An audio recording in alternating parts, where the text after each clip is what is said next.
It is time for the Drew Yari Show.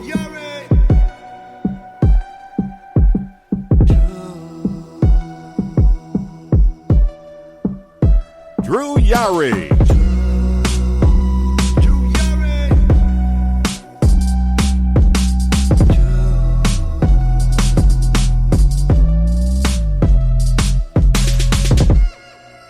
What's going on, guys? It's Tuesday, not Wednesday. Tuesday, April 13th. Welcome to the show, and I'm joined again by Mr. Ruben Prime. Yo, what's going on, guys? Welcome. Welcome. And we're just waiting for people to get here, or not. If they don't get here, then they're lost. But anyways, so tonight was the debut of NXT on Tuesdays. It's no longer on Wednesdays. It's now on Tuesdays, which is good. No more Wednesday Night Wars, quote unquote. I'm using quotation fingers if people can't see me. Wednesday Night Wars, right? The golden age of wrestling. Yeah. AEW, as everyone knows, is still on Wednesdays, but I ain't covering that. So basically, I kind of alluded to this on the weekend while I was talking to Ruben, where I'm probably not going to have a set schedule for this show anymore. I mean, I'm just going to flip-flop, because I was thinking, should I just record on Tuesdays after NXT, or just record earlier in the day on Wednesday, since I'm not covering AEW. Because I was texting RJ about this, I should probably just flip-flop, I guess depending on what's going on. And it's good to flip-flop every now and then, because if you just have a set schedule, that can be very frustrating. Oh, yeah. So I know that feeling all too well. Yeah. You set a schedule, and then when you do, then all these extra problems arise, and you can never stay in one lane. Yeah, exactly. Because it's there's always a cause of if you're already recording and something goes wrong, if you have a tech problem or internet problem, or your guest has to, I guess, call in at the last minute, or if you're just not feeling well, you just decide to put it off until the next day. When I first started, I used to just do that a lot. I would just flip flop around and not really have a set date, and then it just became a thing of well, when are you recording? Well, I usually record on this day or this day. Well, where can people find or when can people find the new episode? Well, I post it on social media. It'll even say new episode. But it became a thing of just okay, I should probably have a set schedule so people know where to find me. So I had a set schedule for a while, which was before it was every Thursday, earlier in the day, at 5. And then my schedule changed, so I had to move it back to Wednesdays. And it was always fun recording on Thursdays, earlier in the day at 5. But, before then I was just on my own doing solo shit. Right. And then I started getting more guests on, which I've come to a conclusion about something. I hate doing solo shows.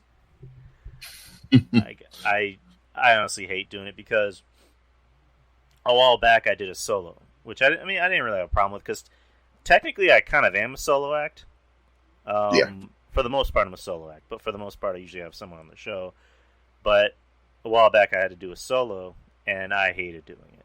I was just oh my god, this works much better with somebody here. When it's just me talking about myself, I'm just oh god, can we put me out of my misery already? That's how I feel right now. But it's one of those things of if I have to do it, I'll do it. But I just prefer to have somebody here, just so I'm able to bounce things off with people. Right. That's I feel for a lot of people, they work better with someone to, like you said, to bounce off ideas, to feed off of them, and you'll have a good dynamic. And that's always the tricky part, when trying to be in the podcasting world is just finding that balance, because there's things that, you know, that you're good at, and there's things that I'm good at, and to fit that puzzle, you know, you join together, or, you know, with RJ or with Monty or with other people that you may gel with pretty good, or, you know, with, you know, Kev Castle. You know, there's a lot of, it's just a lot of, it's just a lot of things that, you know, especially when doing a solo show, as you're basically talking to, let's say you're talking to yourself, but you're talking to your would-be audience out there, and it's tough. You know, only a handful of people can do it. You know, they're amazing at it. You know, all props to them. But you know, I've come to learn that too. Like, yeah, I gotta have someone to feed off of and work with too. So, like, yeah, like there's nothing wrong. There's no shame in that, in knowing your strengths and your weaknesses too. Right. And I guess it also depends on the topic, but if it's like, you know, say I'm just covering the NXT show and there's really nothing else to talk about, I can talk about that. Or, you know, because I haven't done this in a while, but I would do reviews of movies. I would do movie reviews. I would do, like when Vice had put out the Benoit thing, I reviewed the whole thing in just one show. Yeah. And I got pretty good feedback on that. So if it's like a review on like a movie or a TV show, I don't really have any problem. I always kind of run into that problem of like, I'm just going to cover A, B, C, and D, and then I end up literally covering beginning, middle to end. So I'm just like, okay, whatever. But if it's like a wrestling show, if I'm covering a whole card, I'd prefer to have somebody here so I can like feed off of their energy pretty much. Or if there's a big news story coming out, I like to get people's thoughts in it, because I don't know if I told you this or RJ this, but I like to do something different, or not different, but like depending on the news story, I want to hear their opinion first before I say anything, because it's not like I'm gonna like steal what they said or copy what they said. It's more just like I kind of have an opinion on it, but I want to hear what they say first, just so I can, I guess, how the fuck am I gonna put this? Okay, so like if like I were to have you and RJ on the show and there's a topic, immediately I'm gonna be like, okay, one of you guys can, you know, talk about this first. I want to hear what you want to say first, and I want to hear what he's gonna say first. So that way I'm able to just go, well, they make good points. They make good points too. I'm kind of leading towards him. I don't know. You know what I mean? Like, I'll have my opinion first, but I want to know what you guys are going to say first. Just so, I guess in a way, I'm swaying my opinion elsewhere. You know what I mean? Yeah, just to get a gauge of, you know, how everyone feels about the topic at hand. Exactly, because it's like, for example, the first episode I did of the year, of this new year, I had Kevin and RJ and Monty on the show. And that same day was when the riots at Capitol Hill started. Okay. And it was one of those things, because like, I never talk about politics on the show, but it was one of those things of like, we kind of have to talk about it. Like, we can't escape it at all. So when, you know, when they all got on the show, it was just one of those things of like, okay, what do you think? And, you know, I asked Monty, I asked RJ, and I just kind of gave my 2 cents about it. You know, and obviously my opinion was in I guess a matter of way of, you know, it was my own thoughts, but it was also kind of affected by what they thought, because I kind of added that spin to it of like, I was kind of thinking this way, but you're making a good point. Maybe it's going that way, but I still think it has a chance to go this way. Right. So, yeah, and that's the thing. Like, you always want to gauge, you know, just gauge the audience, gauge your guests to see what's going on, just to have that, just to see if everyone's on the same page. And then if everyone isn't, then you'd be like, like, you know, you want to know why. Of course, if we're, adults that can have, proper, peaceful discourse about things, then we'll go around the table and say, hey, okay, you felt like this, how come?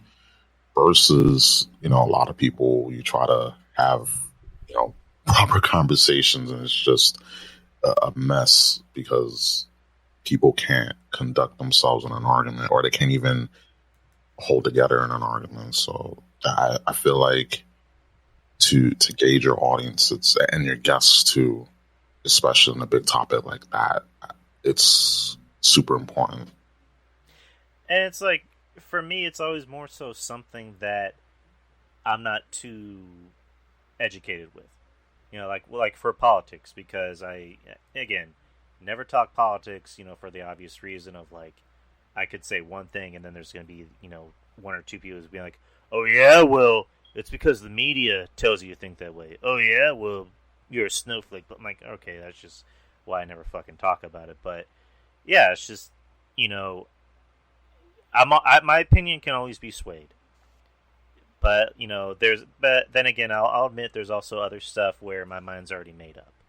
But, I am always welcome to discussion. I'm always welcome to, arguments, as long as it's not like, because I never want to have fights about anything at all, let alone wrestling. Because, if we're arguing about wrestling, let it be a fun argument. But, like, if it becomes a thing of, like, we're yelling at each other, I'm like, we're yelling about a show about fake, half sweaty men, fake fighting. At the end of the day, it's like, come on, we can have a fun argument about wrestling and talk a little shit, but it's just like, same thing with anything. If you want to have an argument, cool, but it's just like, I've known people like this that, there is one guy I used to know where if he didn't agree with you, instead of just saying, hey, I don't think I agree with you, or agree to disagree, he would just say, no, you're fucking stupid. And I'm just like, how am I stupid? Because you're not, because blah, blah. I'm like, okay, you can just tell me you don't agree with me. You don't have to call me an idiot. You don't have to call me stupid. And it's just like, whatever. But anyways, enough about that. Let's get to the matter at hand, which is the debut of NXT on Tuesdays, which started with Karrion Kross, the new NXT champion, coming out to the ring. Cut a really just a hell of a promo, by the way, which usually does, but this promo seemed like it was a little bit more. It had more fire to it. He's basically the episode of Family Guy where Meg Griffin walks in and says, "You're all my bitches now." Yes. Like, that was basically him. What's up, Kyle? He just basically put everyone on notice, saying, I'm the champion. I told you I would be. Like, here's the thing. It's like, a lot of people say Karrion Kross is the heel. I don't necessarily think he's a heel. I think he's just a gray area guy, because it wasn't really a heel promo. It was more of just like, I'm putting everybody on notice. Right. Exactly. Like, similar to like anything Austin would have done in the past, being like, Stone Cold is the World Wrestling Federation champion. Ain't nobody gonna do a damn thing about it. Like, that's a similar promo that Austin would have cut. And Austin was an over babyface, but Austin was a gray area babyface where he didn't care if you're a man or a woman or a child, he or babyface, he was still gonna stun your ass. And that's Kross. His only allegiance is to Scarlett. Yes. And Kross is over as fuck.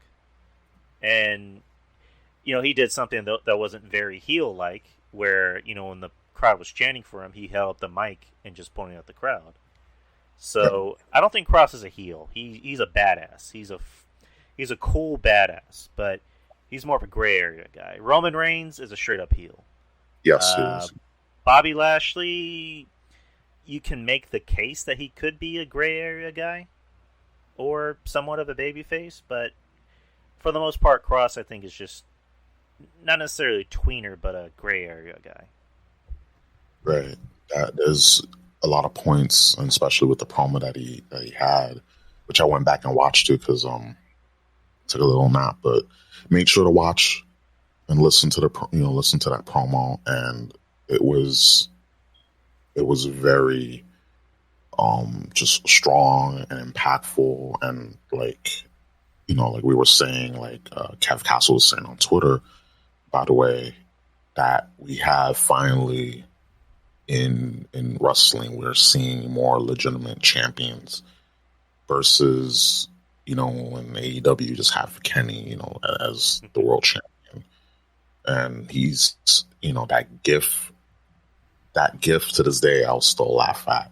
He's running, and this is Omega just cowering at Marco Stunt. I'm like, you just as much as he does. You're cowering over him, and you weigh twice as much as he does. That's not a good look for a champion. So I'm really glad that now we have Lashley, we have Cross, we have Reigns, and we have Walter for badass champions that they can just whoop your ass and they can look good. That they can dress up in a suit. They clean up nice, but they can definitely whoop your ass, which I'm grateful for, because usually we'll be kind of embarrassed. People ask, oh, like, is wrestling, you used to watch WWE? And it's like, yeah. Oh, who's champion? Oh man, you can't answer that because it's very, it was embarrassing. Like, you look at this guy that looks around my height, which I'm not a short guy. I'm pretty tall, but not as muscular. And these guys are world champion. I'm like, wait a minute, like, these guys should be larger than life. These guys should be just imposing, menacing figures. They should, look like champions. They should feel like a champion. And at the time, we didn't have that. And there's something to be said about that. And I'm glad that we have 4 legit champions in WWE. And yes, it's trust me, we all have our issues. We ranted on them enough over the weekend. we God knows we ranted enough, but at least for the most part, the champions can wrestle. They look the part, and they clean up very nicely compared to Impact, compared to AEW. I'm pretty content with as far as the champions are on top on WWE. Right, and it's not just the top guys. You look at everywhere else. All 3 women, they actually look like ass kickers. They're not just like, and again, I love Io Shirai, but it's just like, it's that believability factor of, you look at Raquel, you look at Io, who do you think has the best chance of whooping your ass, or just whooping ass in general? You look at Rhea Ripley, you look at Bianca Belair. Bianca's a physical freak. She was able to lift Otis on her back without any really like effort at all. Rhea looks like somebody that would probably get into like a bar fight. Right.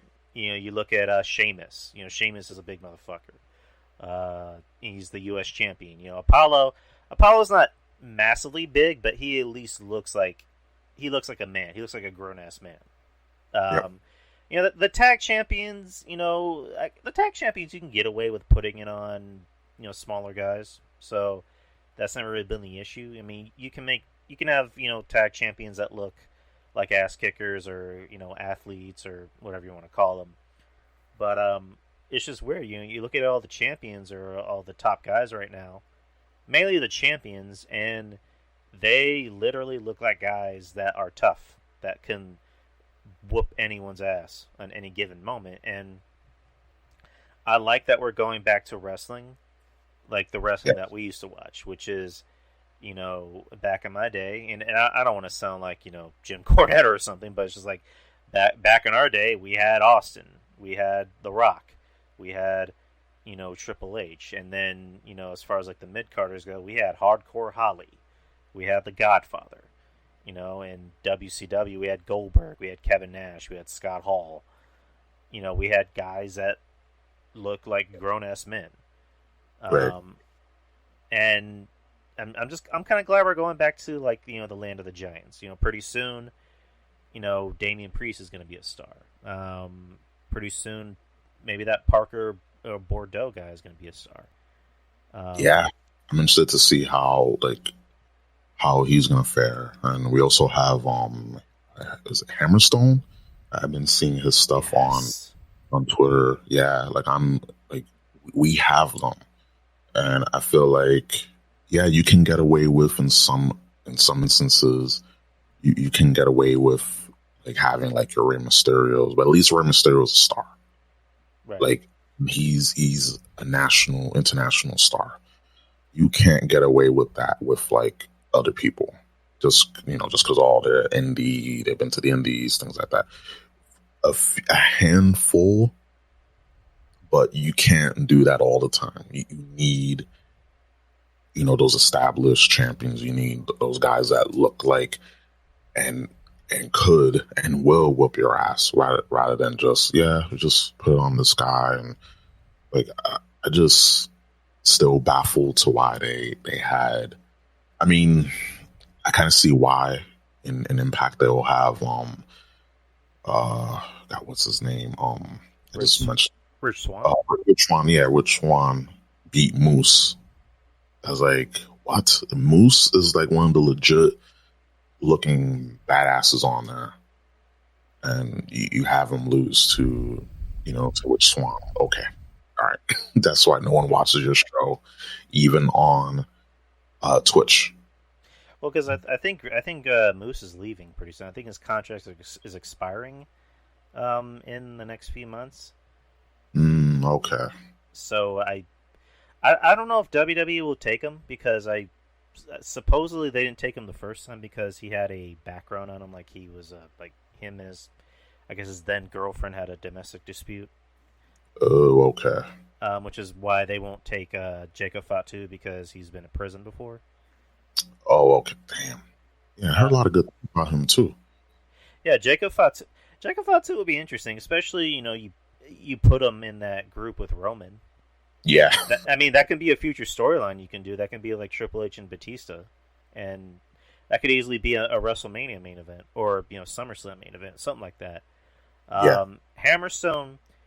At first, I wasn't sold on him, but then I started watching. I watched more matches. I'm like, all right, this guy's something, and he's apparently like 6'4" or 6'5". Wow. That I don't know. RJ's the MLW enthusiast, so I usually get my stuff from him. I try to keep up with MLW as much as I can, whenever I can. Sometimes I get kind of lazy. I'm just like, I don't feel like watching anything right now. But again, I try to keep up with it as much as I can. Hammerstone is a star. Hammerstone, yes. From everything I've seen, that's a guy that I'm baffled hasn't been signed anywhere. AEW, for whatever reason, AEW is just weird, because they're all about, we're going to give everybody opportunities. We don't want to sign ex-WWE cast-offs, and that's a load of shit. But it's just like, you got Alexander Hammerstone right here that you can make a star out of. And it's like, no thanks. Yep. You got Jacob Fatu, who could bitch slap everybody in that company. It's like, no thanks. Yeah, we're good. We're just going to sign. You got your big shows, you got your Christian Cages, got your Moxleys. Even though I would say Moxley and Jericho were good signings, right. You have to have, like, for Jericho to be there and for him to be the first AEW World Champion. It's a good way to establish the brand, and for those old school heads from the WWF days and the WCW days to get back into wrestling, to get back into the wrestling product. So it's good that they put Jericho over instead of Adam Page, which I love. Adam Page is another one that they're definitely slow rolling. He's another big guy that they've been doing their best with him, but with everyone else, and you got your Lance Archers, God rest his soul when he was alive, Brody Lee. Like it's just even though he had a good run, for a short time he was alive, but at the same time it's like he could have done a lot more. So AEW is just weird like that, but I'm just glad overall that we're starting to see like legit champions and not just scrawny guys. Like guys, that look like me when I was in high school should not be world champion. I'm sorry. Right. I'm sorry, that's facts. Yeah, it's like, and I listen to the new Cornet, show, which is what I do. Cornet's one of the podcasts that I go out of my way to try to listen to every time there's a new episode coming out. And granted, I don't agree with everything he says, but it's one of those things where it's just like, I kind of lump him in the... I compare Cornet to Kevin Castle in some aspects, whereas in this aspect, I don't always agree with everything Kevin Castle says, but there will be times where he'll say something where I'm just like, you know what? He's actually right. Like, he actually does make sense. And it's just like he'll say it in a way where I'm just like, I don't know if I would have said it that way, but he's actually right. People maybe need to hear it like that. Cornette was talking about how, and I'm just paraphrasing, where a lot of fans, actually, let me backtrack a little bit. So he was talking about how like AEW is losing ratings ever since their pay-per-view. They've lost a lot of ratings. Like they've been dipping low into like the 10,000s, 100,000s, and it mainly has to do with losing, I guess, a certain gender of the audience. Like a lot of female fans aren't watching the show. Mm-hmm. And he corresponded it with nowadays, fans, they would rather have wrestlers they could, I guess, relate to and feel like they know them rather than just have that little bit of mystique to the character. Because back in the day, we didn't know anything about Mark Calloway. We didn't know anything about The Undertaker. And we weren't supposed to. Back in the day, The Rock was a dick on TV, but, Dwayne Johnson's like a really nice guy in person. Yes. It's back in the day, it was good that there was no internet. It was good that there was no Twitter or Facebook, because it probably would have ruined wrestling. Yes. Nowadays, and also that kind of falls on the wrestlers because they want to be relatable. Because you have these guys that are supposed to be heels, but they're on social media talking about hey, I'm just here with my family. I love my family. I love my girls. I love all of you. You guys are amazing. Thank you for coming to the show. And then they go on TV and it's like, yeah, well, you guys are all stupid. You guys are all bitches, and I hate you, and you're ugly, and your girlfriend says she wanted to have sex with me. And then you turn around on social media and they're like, hey guys, thank you for coming to the show. I love you. You guys mean the world to me. I love you. I love all of you. MJF is the only heel that actually acts like a heel. Yes. CM Punk, when CM Punk stays true to himself. He doesn't try to be a nice guy. When he's a heel, he acts like a heel. He's kind of a heel in real life. You got that right. Yeah, Roman, stays true to his gimmick. He stays true to his gimmick as, I'm the head of the table and fuck everybody else. You don't see him partake in the goofy shit that a lot of guys do. When he's on social media, he talks a lot of shit. But, for the most part, he kind of keeps to himself. So, and we're kind of ranting on this, so we'll try to stay on the path. But in closing, it's just, unfortunately, that's just how wrestling is. The internet, for lack of a better term, has been kind of like the biggest scandal in wrestling. Oh yeah. So without without it. I just say this: while the internet has helped out wrestling, it has done a lot to basically just ruin the mystique and the aura, and also doesn't help that everyone is much more friendlier. And yeah, you want to be able to work with someone that you can get along with and all that, but you do want that sense of competitiveness. Like I want to be better. Like I want to win all the championships. I want to make the most money. I want to put on good matches, put on good stories. Like put myself out there. Now it's all we're all doing good. So we're cool. We don't need to do all that foolishness. We're friends here, So it's like it's gotten too cozy, if that makes any sense. Because now, like, if you get fired or something happens, you can go from one company to another. Before, you had few options, and those few options were you had opportunity to make money and to be seen. Now you have a lot of options, and even then, like, it's just pretty much, yeah. You can be here, make money, not do much, or you can go to another company and stay there and make a good amount of money, and you don't do a lot. So it's a combination of a lot of things nowadays. Right, but personally, and this is going to sound weird, but Yeah, there are more options, but it feels like there really isn't, because it's like an option A, I stay in WWE and get paid, but I got to stay in catering. Or I can go to AEW and be used, a little bit more, but I got to do stupid, goofy shit. right.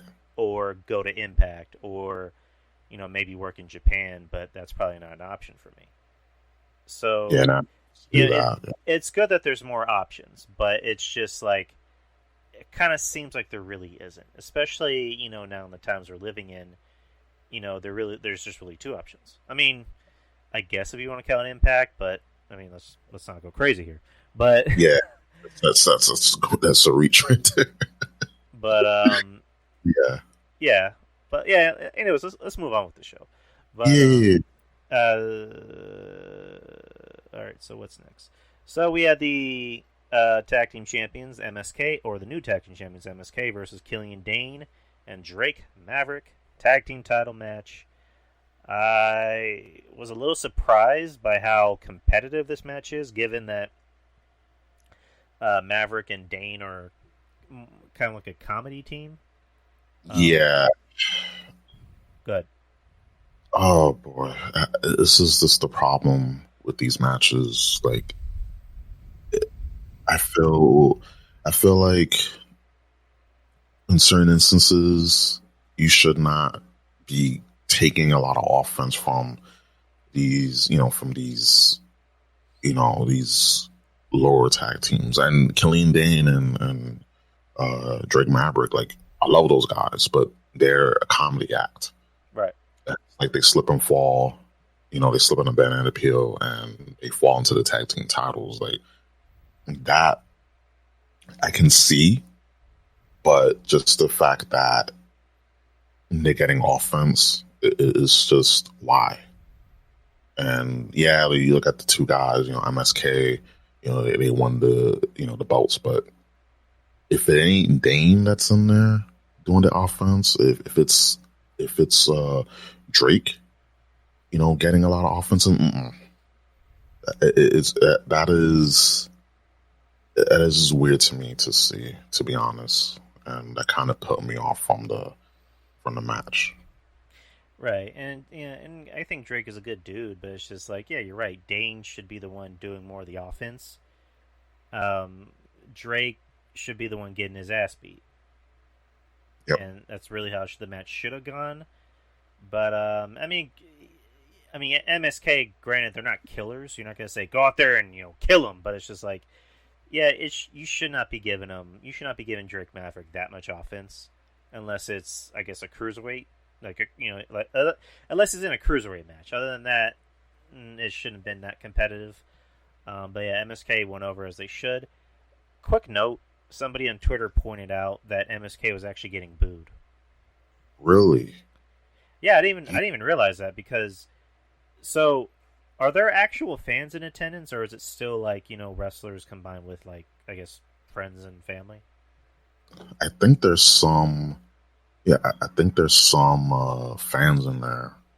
I know there's like performance center, trainees there, but I know there's fans there for the most part. So, wow, that's. I mean, I wouldn't be surprised, but it's just weird because you have you have a babyface team in MSK, and then you have this team, with Drake Maverick and Killian Dane. It's like, they should be the heels, but instead they're booing the champs. Is weird. I think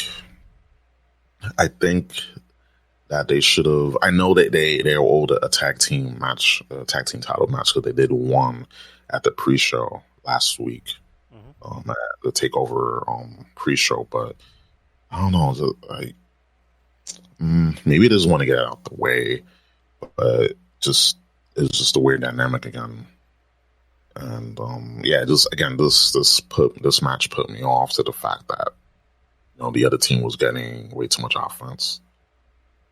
Right. And then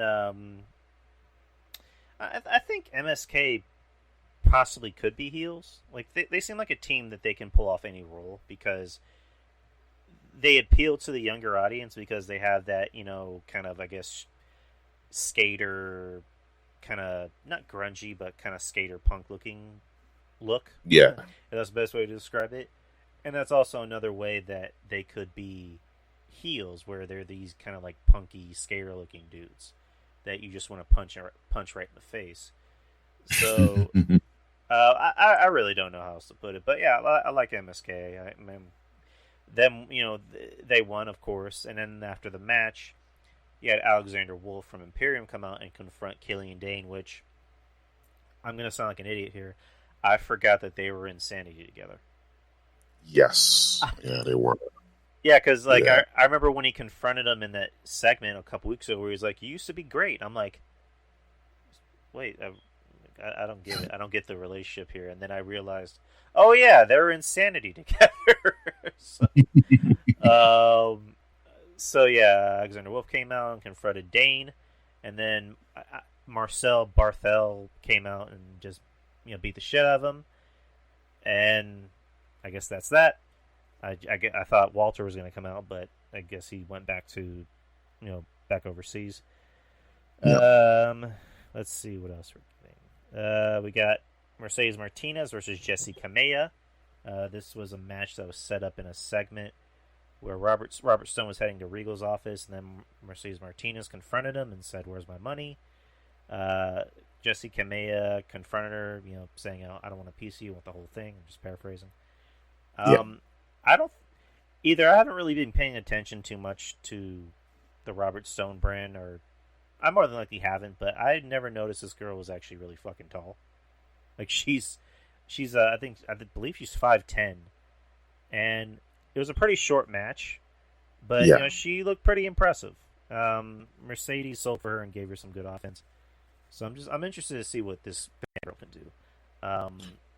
Yeah. But Yeah, it's especially since Io Shirai is going to the main roster soon. Lord help her. But I'm afraid for all those people that are saying, yeah, I can't wait for Io Shirai to be on the main roster. Hey, golly gee willikers. No, this is where the majority of the NXT talent goes to die, unfortunately. And that's just saying a lot because, the track record is there. And we tend to, be in the fandom too much. And I'm worried, but they need to, they need more women there, which they have a extensive roster. That roster in NXT, the women's roster, is one of the best compared to others. So I feel like they should start, and they have, which I'm excited about, to build these women up. I know they already have a challenger, for Raquel Gonzalez and Mercedes Martinez. So that's good. Like they need to establish more stars and more contenders. right. So that way, once that pool gets a little smaller, they could just fill it up with more water.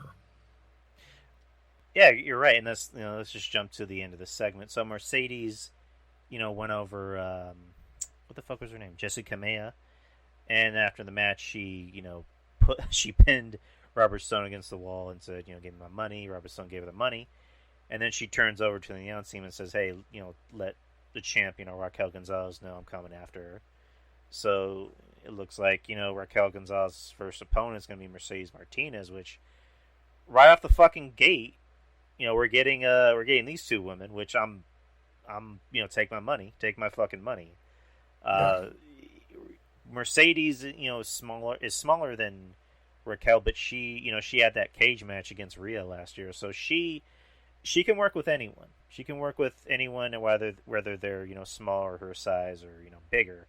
So that's gonna be an interesting match. It's gonna be an interesting test for Raquel because I guess, for lack of a better term, Mercedes Martinez is kind of like the I guess the hardcore Holly of the women, if that's a fair statement to make.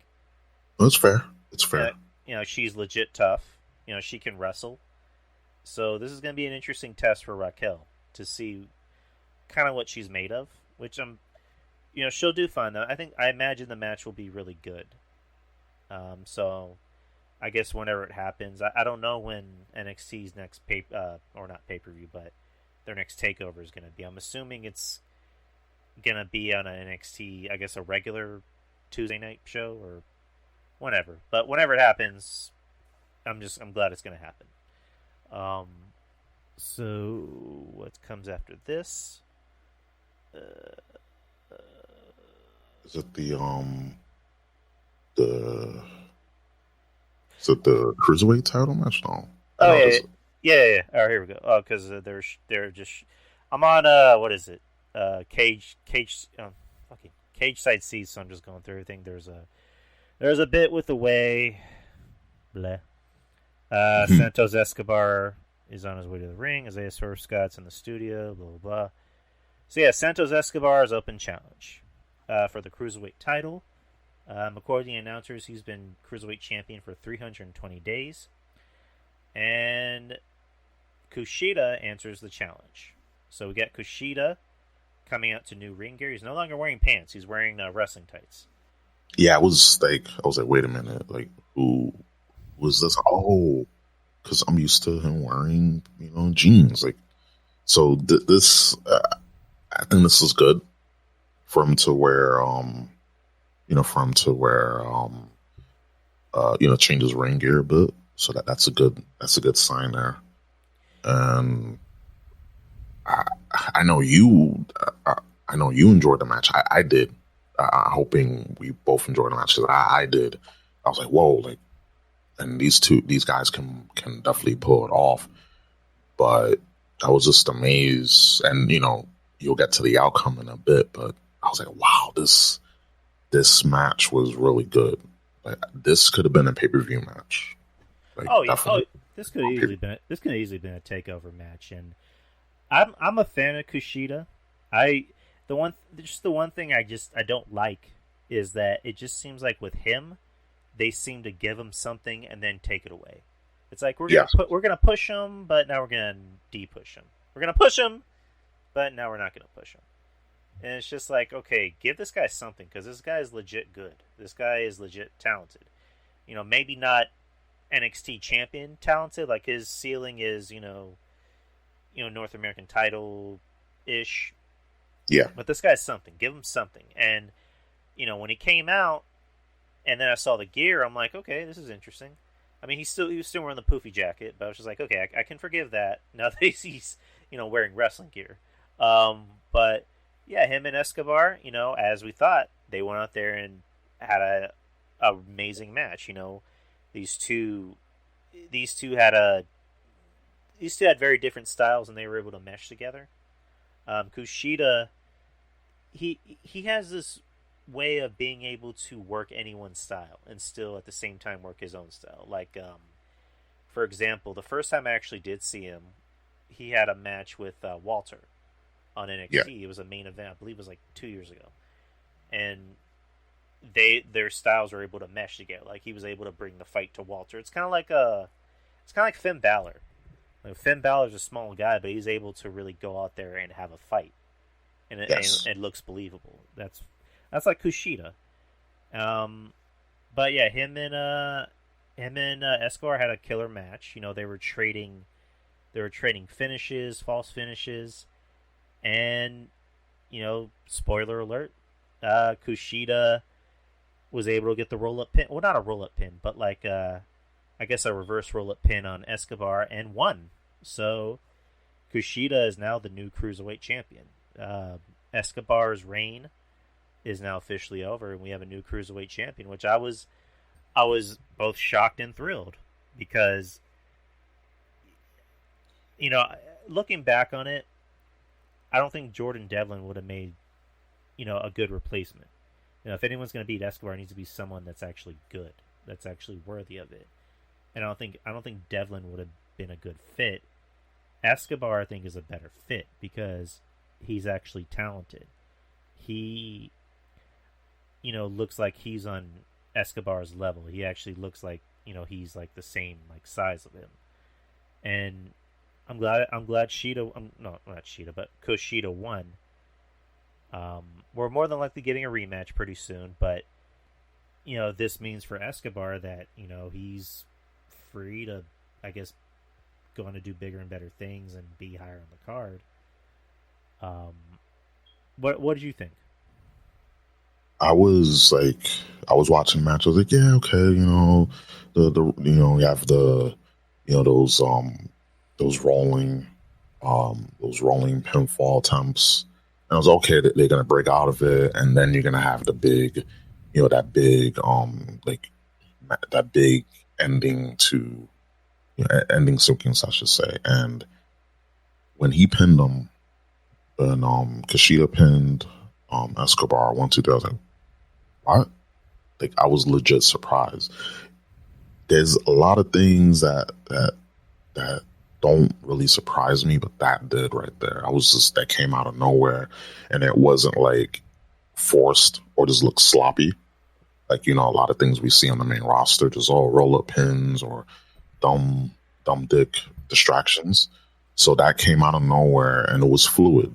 And of course, you know, you have Kushida there, so that made it like flow and gel well, and it came off as a legitimate surprise.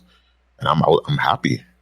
I was happy for Kushida because he's a, you know, fantastic wrestler, but he, like you said earlier, you know, just start, stop with him. So they're behind him. I guess there was like waiting for the right time. And again, this match was pay-per-view quality, you know, takeover quality match. And like, I would have been happy if we had this. I mean, you know, for reasons why, obvious reasons why, but this could have been, like for night one, if circumstances were different, seeing Kushida versus Escobar on night one of you know, NXT Takeover Stand and Deliver, or NXT Takeover Stand, I would have liked this match coming out first. Like, this was a very good match. Right, and also another thing, I didn't see this because I walked out to take clothes out of the washer, but apparently after the match, William Regal congratulates Kushida, and then Jordan Devlin interrupts him and I guess challenges him. So we're moving on to that, Kushida and Devlin, and the next segment, Dakota Kai introduces Raquel Gonzalez as the new NXT Women's Champion. Raquel just comes out and just says, "Hey," she says, "You know, a year ago or a year and a half ago when NXT debuted on USA, I was supposed to have my first match, and that got delayed, and now I'm the champion." She had a nice promo. It was kind of like I guess kind of like Cross. It wasn't really a heel and it wasn't really a face promo. It was more just like, I'm just telling the truth. Yeah. And then Rhea Ripley comes out. Rhea Ripley, the new Raw Women's Champion, and it's like, oh, are we gonna get like a champion versus champion? That's what I thought at first. I'm like, oh, we're getting a champion versus champion match, but no, she comes out to congratulate Rhea, and then Bianca Belair comes out, the new SmackDown Women's Champion, and they all three of them pose in the ring as champions, and on the Titantron they show the picture of them, you know, staying together from like, I believe it was like 2 years ago or like a year and a half ago. Yeah, and I know a lot of people, they had different opinions on it. They're like, oh, so Raquel's a face now that she's champion. It's like, well, no, she's not a face. It was kind of similar to the curtain call with, you know, Shawn Michaels and Kevin Nash and them, where all three of them are legit friends, and they're showing that, hey, we did it. We all did it. We all came together and became something. We're all dominant on each brand. So, next week Raquel's going to go back to kicking ass. So I think at this point Raquel's just she's a badass. She's a badass babyface. She's over. She's going to be over. So that was a nice segment. I was able to get a picture of it live on my phone. So, what'd you think about the segment? I thoroughly enjoyed the segment. I thought it was going to be like a champion versus champion match, but then when Bianca when she came out, grammar. I was like, wow, okay, this is a nice moment. And they're friends, like legit friends. So I was, excited for this. Normally, people will frown on this, but I felt like when the time is right, I feel like, yeah, like, you can do this, especially if everyone are friends, and all them won titles last week. They won all them one titles, so of course you wanna promote that. You want to promote the women's division, and just showcase that. And I was again, I love the segment, and we had the debut of I just don't get the name.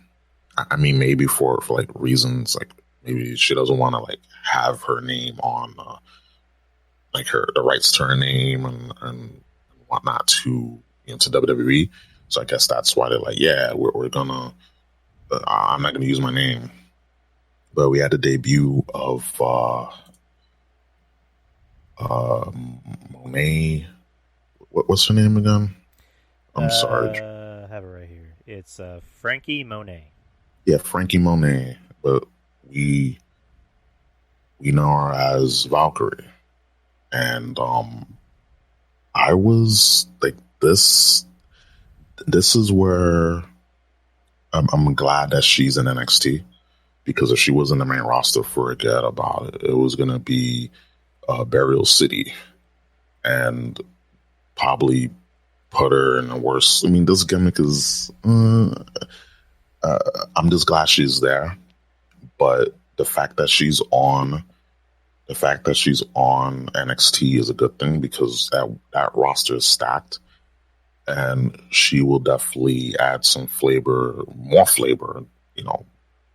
Sometimes more flavor is good.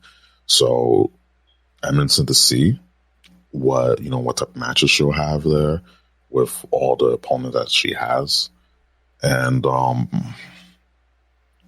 think soon she'll be in the main roster. But for now, like this good segment, and then what happened next with all three champions standing in the standing in the ring together. It was a nice moment, nice Kodak moment there.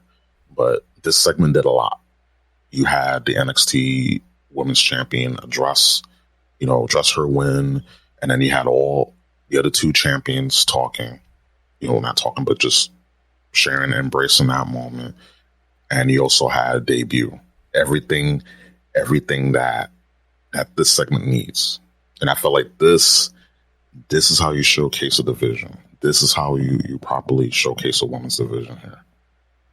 Yeah, right, exactly. And at the end of the day, it's all about sisterhood, because, again, these girls are legit friends. They legit like each other.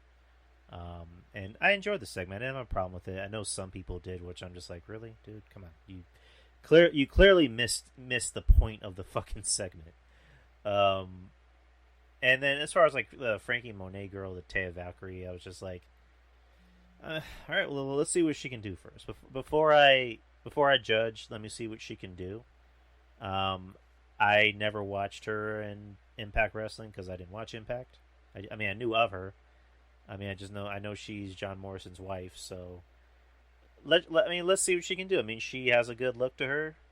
The whole, dog thing.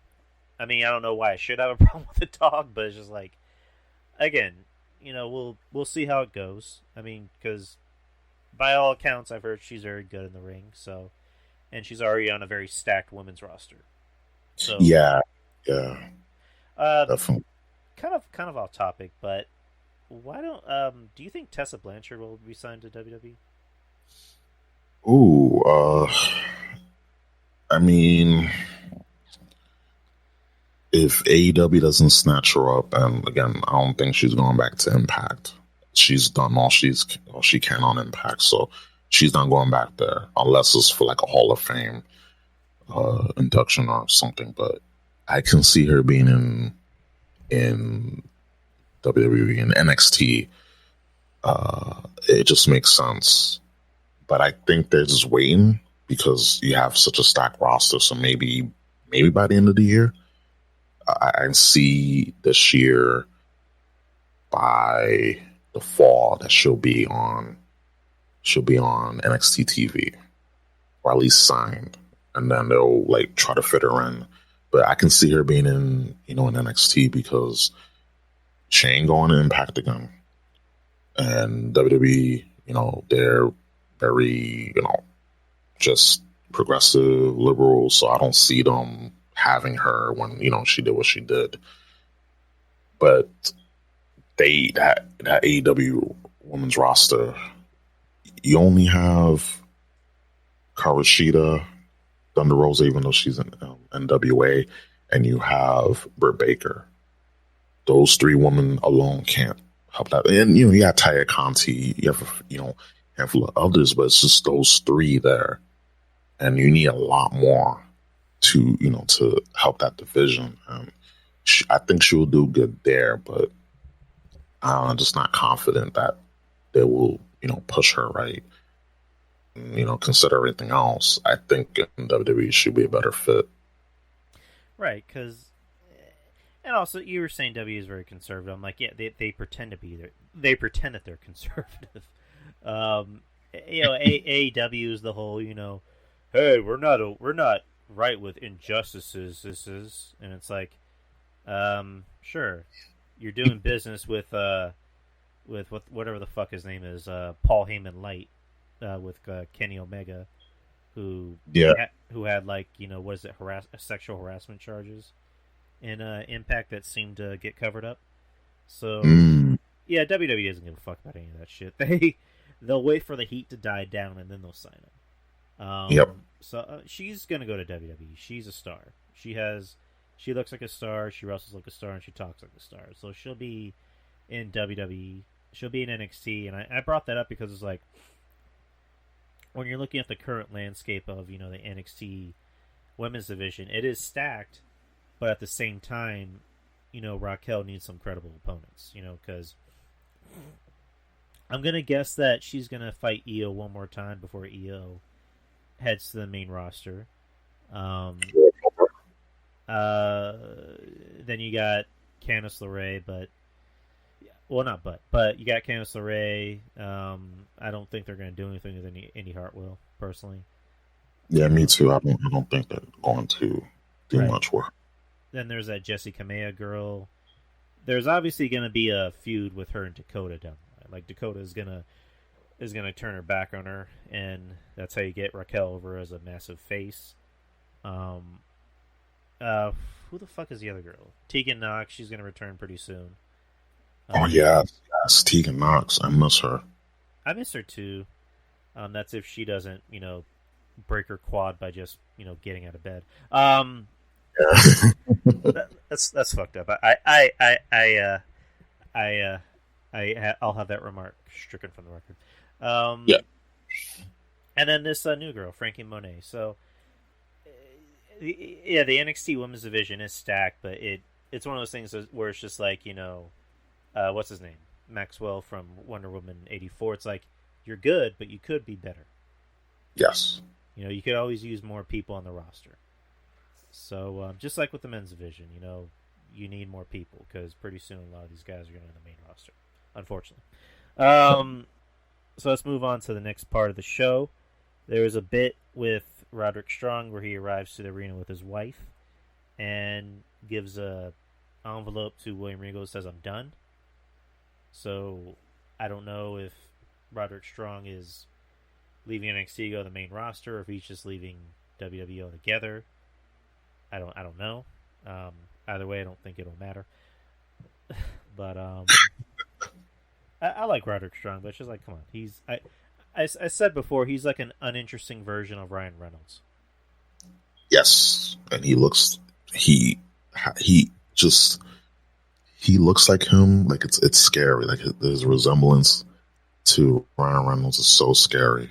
I'm like, damn, like Ryan Reynolds is such a good wrestler, but he's just lacking that charisma of Ryan Reynolds. Because he listen, when you can play Deadpool, you can voice Pikachu. And we're not going to talk about Green Lantern. That doesn't exist. That's just a bad dream. Doesn't exist. Doesn't exist. Oh, okay, but you can play those roles really well, and his other movies as well. Yeah, like you have that charisma, but Roderick Strong. Yeah, excuse me, Roderick Strong. Like he seems like a nice guy. He can wrestle. He can break your back. With that backbreaker, as they call him, the Messiah of the backbreaker. But it's just he needs personality. Like that's all he's missing. And the Undisputed Era really helped him out to cover the fact that he didn't have much of a personality. He didn't have yeah, of course he was heel. He was in the heel faction, but just no edge to him, no personality. And I mean, if he's like legit, it seemed like it looked legit, but I think he's just going to the main roster, and we're going to have a eulogy. I mean, we already had a eulogy for the Undisputed Era, so we're going to have a eulogy for all the members separately because, yikes. Let's pour one out for Roderick Strong. Let's pour Yeah. pour 40 for our homie Roderick Strong. Yeah, got to pour one out for the homie there. See you at the crossroads, so you don't get lonely. See you at the crossroads. Yeah, poor Roderick. I mean, yeah, he's getting the opportunity, but it's just like, yeah, if the main roster was bad enough even for the good ones, imagine what it's going to do to Roderick Strong. Yeah, I'm worried. I'm legit worried about everyone that eventually goes up there because you just have Vince and you have, I feel like it's more Bruce Pritchard, and Vince, but it's mostly Bruce Pritchard. He just has a thing. He doesn't like any Asian wrestlers. He is very biased, and for some reason, they just like to push the wrong people at the wrong time. Well, the wrong people at the right time, and then the right people at the wrong time. And when they do push these people, it's like too late. It's you try to rehab them, and it's just far gone. And something has to change. Like Vince has to go, out of the company. Like I don't wish any ill will on him, but just he needs to go. Bruce needs to go. They just need fresh blood in there because these. I think the heavens, Drew, that you didn't watch Raw last night. Thank God you didn't watch that garbage. Just oh no, I avoid that. Yeah. Yeah, a boy like the plague, man. Like it's just not good. And for and we'll get back to NXT, but just for Raw after WrestleMania, God, it was just horrible. And it's like, yeah, this they lost their touch. Like they need Roman Reigns' Golden Glove because everything they turn now is just turned into dog shit. And yeah, just not good. Yeah. Well, Raw apparently cracked over 2 million for the first time in a few months. So yeah, I mean, yeah, good for them. I know my girlfriend watched Raw. Like she was actually giving me commentary. She's like, "Yeah, this happened." I'm like, "Well, thank you. I'm glad you actually were able to watch it." I mean, luckily she doesn't look at it the way we look at it. Sometimes she does, but she'll just look at it as like, if it's stupid, it's stupid. If I think it's entertaining, it'll entertain me. I'm like, I wish I was that. I wish I could just look at it like that instead of just going, yeah, this is complete dog shit. Everything. Yeah. Anyways, so let's move on to the next match. We got Leon Ruff versus Isaiah Swerve Scott. Swerve getting the win. Hmm.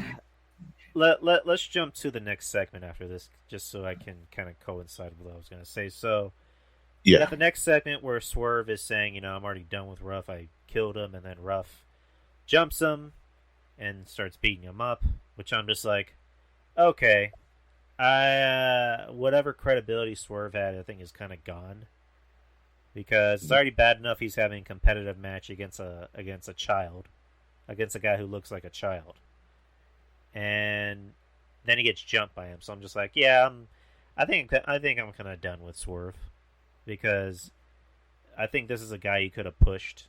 I mean, I'm not saying he would have been a massive star, but this is a guy he could have pushed. And Yeah. him being a heel was the best thing for him. But now it's just like now you're having him in a competitive feud against Leon Ruff. It's like, yeah, I'm kind of done with him. I think he's whatever he had, whatever credibility he had, I think is kind of done. And it's just like Johnny Gargano and Leon Ruff, I think, must have like revealing pictures of Triple H. Yeah. There really is no way to explain it because it's like, how are they constantly featured in the spots that they're in? Like, I really just don't get it. It's like, okay, Leon Ruff won the North American title in a fluke. That's cute. Now we're done. Why aren't we done? Oh boy. I was just like, this is the example of you have someone, he has the look, he can wrestle, he can talk for the most part, and of course he's not gonna be like like you know beating Karrion Cross, of course, or beating Balor, but at the same time, like you have someone that could be at that upper mid card level in Isaiah Swerve Scott, and I like the guy. I was like, yo, this guy is just one of the bright spots of the show when you just drop him out to someone that just, I mean, again, he's probably a nice guy, when Leon Ruff, but he had no business winning the, North American title. He has no business having competitive matches with people that are bigger than him. I'm sorry. He should be getting folded up like an accordion, like Karrion Cross said. He said in his promo, I'm gonna fold everyone in here until there's nothing left. Like that's how, like, his, with his frame, with his body type, he should be getting folded up, getting just pummeled and put through walls like Raquel Gonzalez to EO. Like, he should be a punching bag. And the fact that he's having competitive matches, and then that segment, I was like, yeah, just put a fork in Swerve. He's done because they just did a disservice to him. And you need those contenders. Like, who are you gonna have? Who are you gonna have for the upper mid card? Like, now when you try to push them, it's not gonna look as legitimate because you just have them just job out in the backstage segment. And it just, to me, that's like one of the misses of NXT tonight.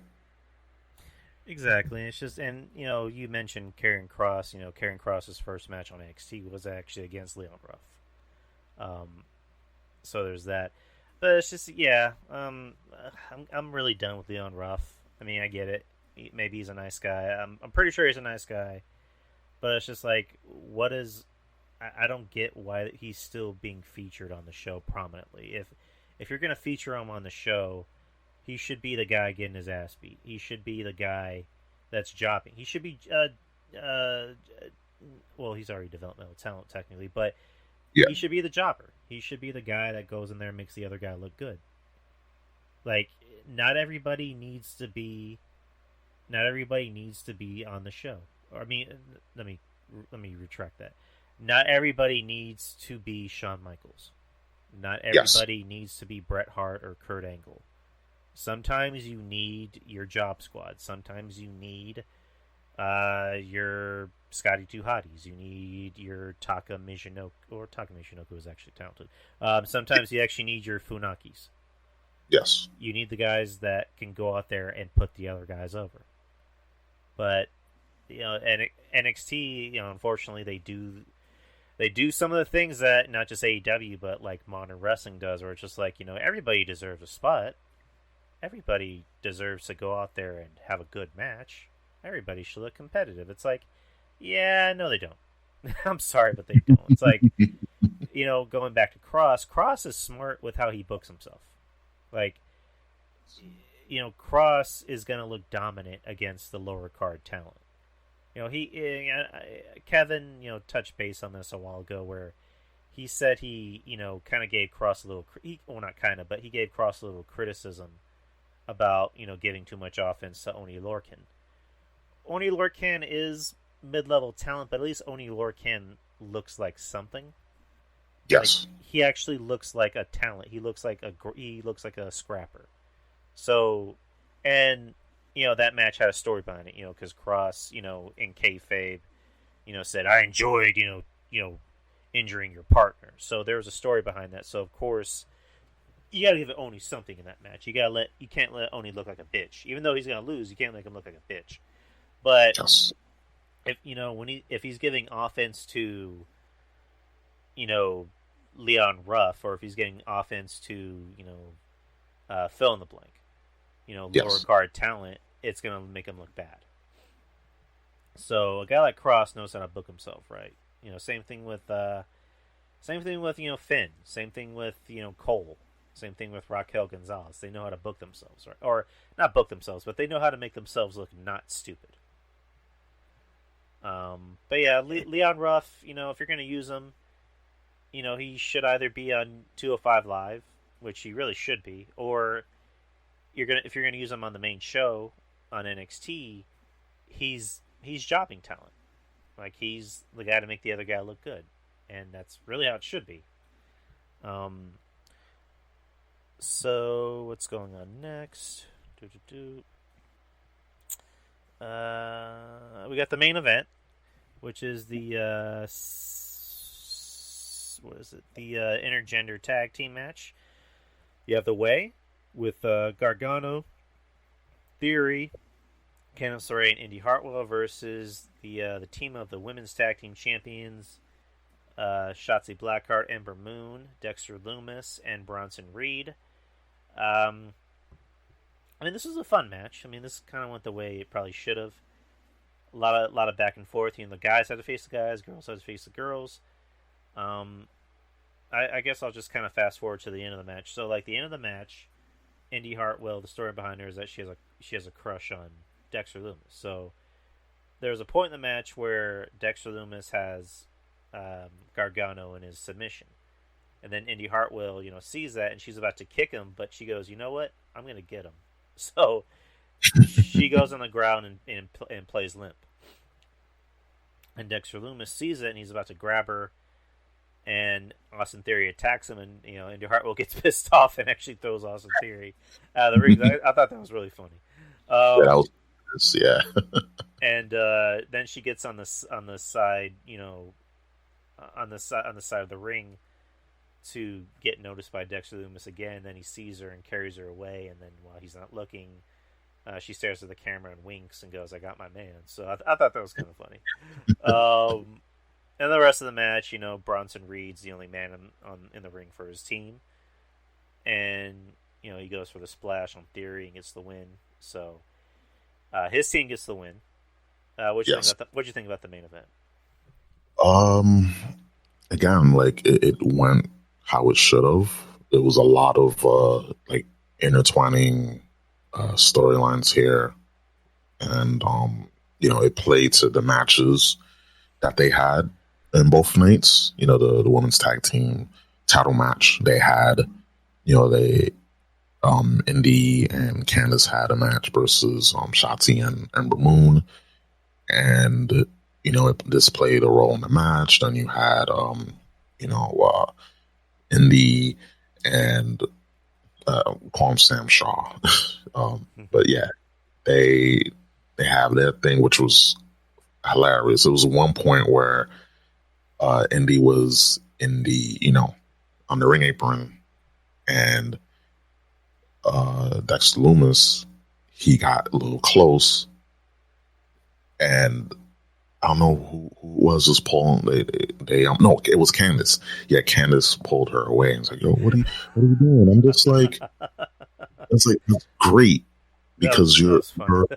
yeah, that was some good shit there because we know, we know that Indy has a crush. And listen, look at Indy, look at Dexter, like those two. I can see them being a couple after this whole thing goes. This after this whole storyline goes. I can see them. And Indy, she is something about Australian women. I've been noticing a lot. Just been noticing a lot. And oh yeah, wow. I know that about you, Ruben. Yeah. It was just like, oh baby. But yeah, like I was thoroughly entertained by this match. You had Bronson Reed in there. You had Loomis in there. Like they did their part. Like everyone had a chance to shine. Everyone got, they had their story to tell there. And I'm just interested to see where the storyline goes with the way, because this definitely is leading to Loomis and Gargano, and hopefully Loomis will get some gold. And Bronson, that splash was just whoa. Just he got for a big man, he had ridiculous height on that, and again, like he is another star in the making. I just hope that they do right by him. Like we need more big men. Like you gotta have you gotta have like your variety, but you gotta have big men. You gotta have things, stand out. Exactly, and I like Bronson, but it's just like now it's just kind of hard. It's kind of hard to see him now. It's like he had to put over offense for Gargano in that match, Yeah. and it's just like I don't know. It's one of those things where it's just like I put Bronson in the same category as like a Kushida, where it's just like they want to push him and then they de-push him, and then they push him and then they de-push him. They're not sure what they want to do with them, and it's unfortunate because Bronson is like a modern day Bam Bam Bigelow. He's a big guy that can move like a smaller guy. He's talented. He has something, and it almost seems like they just don't know how to use him. And it's on NXT, which is weird. Yeah.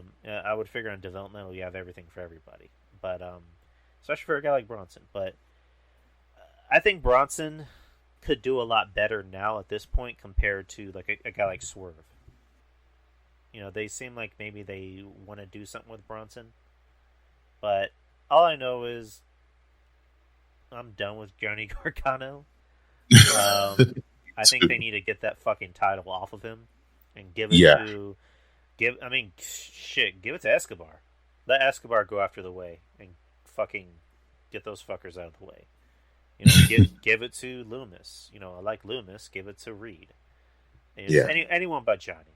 But all right, so we're done with NXT. So I wanted to do something with you because we, when we were talking yesterday, you had mentioned, WWE needs pretty much like a revamp. They need a bus flip pretty much.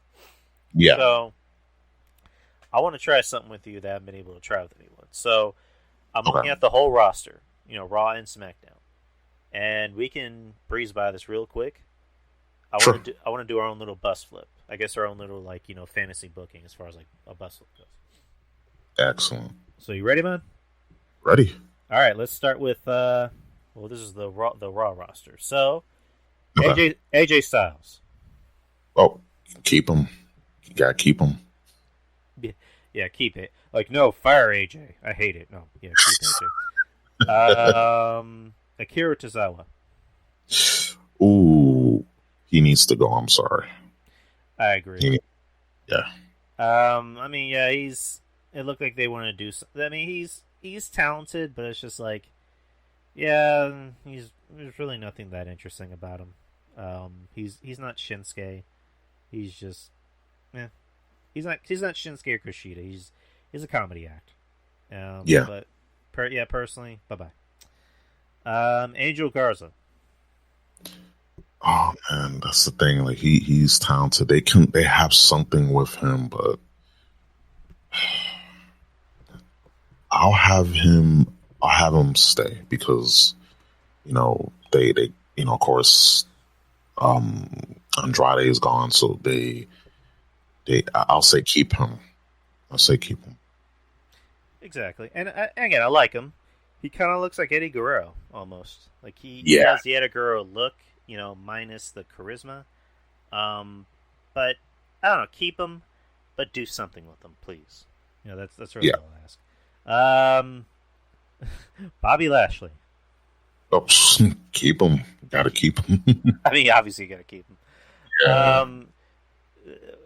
This might be interesting. Braun Strowman. Oh God. I mean, his he has a really really short lifespan, and they wasted. So he needs to go. I'm sorry, he needs to go.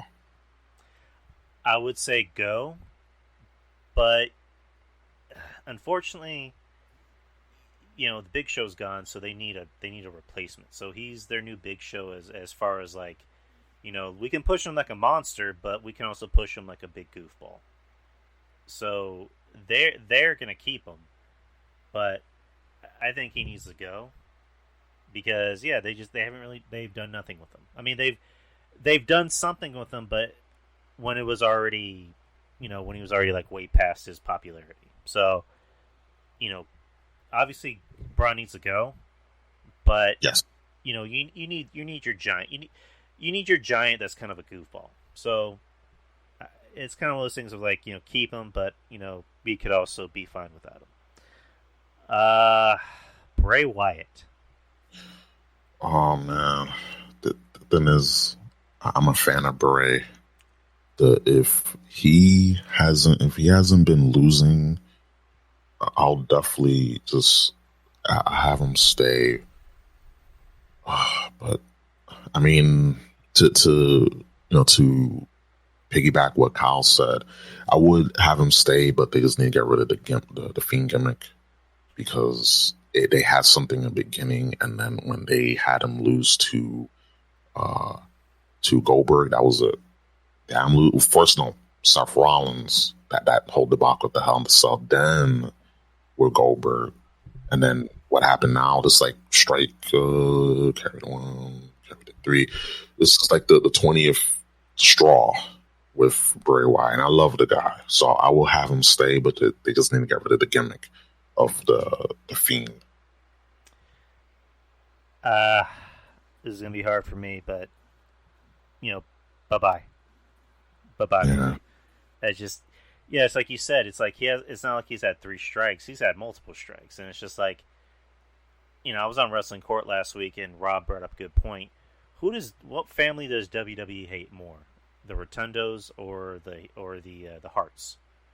Because not Rotundos. I'm sorry, but it's just like, you took Bo, and Bo actually had a gimmick that was getting over, and when he was in FCW, he was like a can't miss prospect, and then you bring him on the main roster and you give him this goofy, self help, gimmick that was actually getting over, and then you did nothing with it. After a while, you're just like, nah. And it's like they refuse to acknowledge that they're brothers, which is weird. And then you take Bray, who had a gimmick that was getting over, and then he runs into John Cena, and he just becomes a loser after that. Yep. So I really don't get it, but this is a guy that should have been over, especially after the Undertaker, was already leaving. This is a guy that should have been, essentially the new Undertaker as far as like the spooky, supernatural gimmick. And then you bring him in as the Fiend, and he was getting over, and then he did the dumb shit with Seth, and then for whatever reason you have Goldberg go over on him, which made no sense. Which I think was a Saudi Arabian thing, but it's just I'm really done with the Fiend. I kind of want to see him go. I know Kyle said just get rid of the Fiend gimmick, but it's just like, what else can you do? Like, if you get rid of the Fiend gimmick, what can you do? I really just think Bray's just damaged goods. Just get rid of him. Yeah, I agree. I have to agree. All right. Cedric Alexander. Oh man, by himself, he's as good as Release, but the fact that they have him, kicked off of the Hurt Business, because it's still a thing. It's just with MVP and Lashley, but something like a faction where that's where they excel. Guys like Cedric, and then you had was shouting same deal. Like he was really good in that role, but I will say, oh man, I would have him because he's a good hand, but yeah, I have him stay. I'll have him stay. We'll keep him. Keep him, but I would say put him in NXT. Put him in NXT with the cruiserweight gimmick because I like him. So keep him, but give him something to do. Put him in NXT, put him in the cruiserweight division. Just do that. He's talented. You can always use something for talented people. Yep. Damian Priest, keep. Keep him, yeah. Keep him. Drew Gulak. Oh God, there's another one. I like Drew Gulak. Like when he had that gimmick. He was offering his he's showing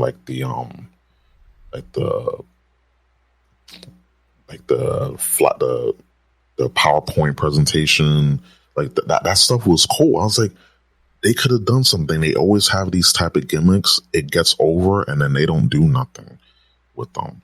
And for the last few months or so, he's been just running around chasing the 24/7 title. It's like the last time he was in anything of importance, he was feuding and even tag teaming with Daniel Bryan. And that was some of the most good shit about Drew Gulak. Is like, he can wrestle and he had a bit of a personality, but they just don't. It's just too many. When you have too many people, that's what happens. So I would say release him, but he gets to go somewhere else, or just send him back to NXT. Either send him back to NXT or just straight up release him. Release him.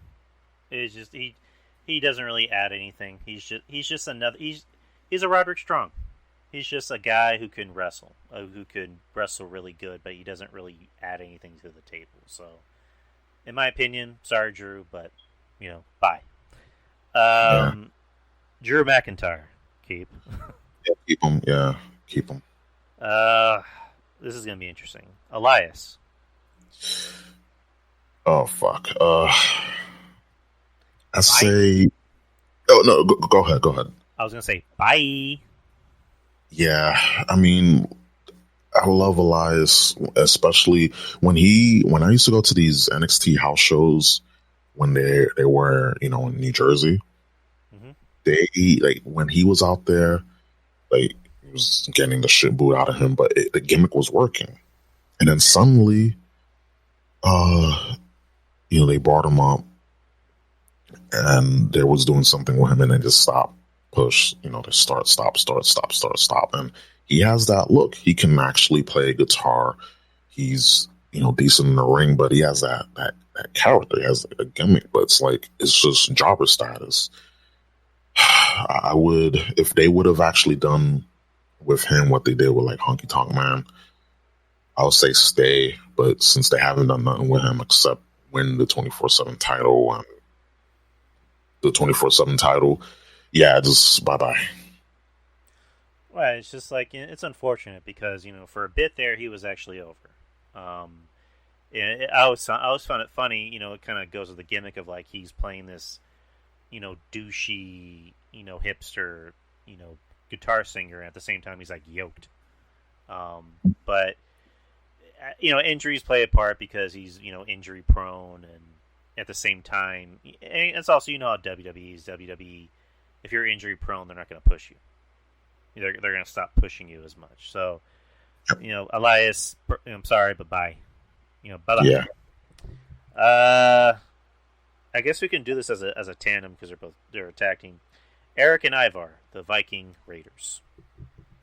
Man, I mean, in the beginning, like when they were the War Raiders, there's so many name changes that they can be three separate teams. But when they were in NXT, they were amazing. They were an amazing act.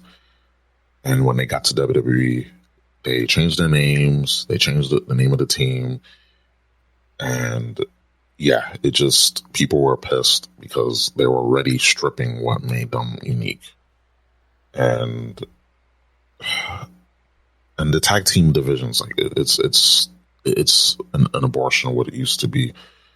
I would say release them. If they're not gonna use them within the next like 6 months, just release them. Exactly, I think release them. It's funny because when they got to the main roster, they gave them that stupid name, and then they changed it. And I think changing the name and then rechanging it kind of hurt them even more. Yes, because then it became a thing of like give them a name, give them a better name. They're badasses, and then it's just like, it became a thing of like I want it this way, and then you see it, you see the finished product, you're like, they're okay. But get rid of them. We can do without them. Grand Metalik. I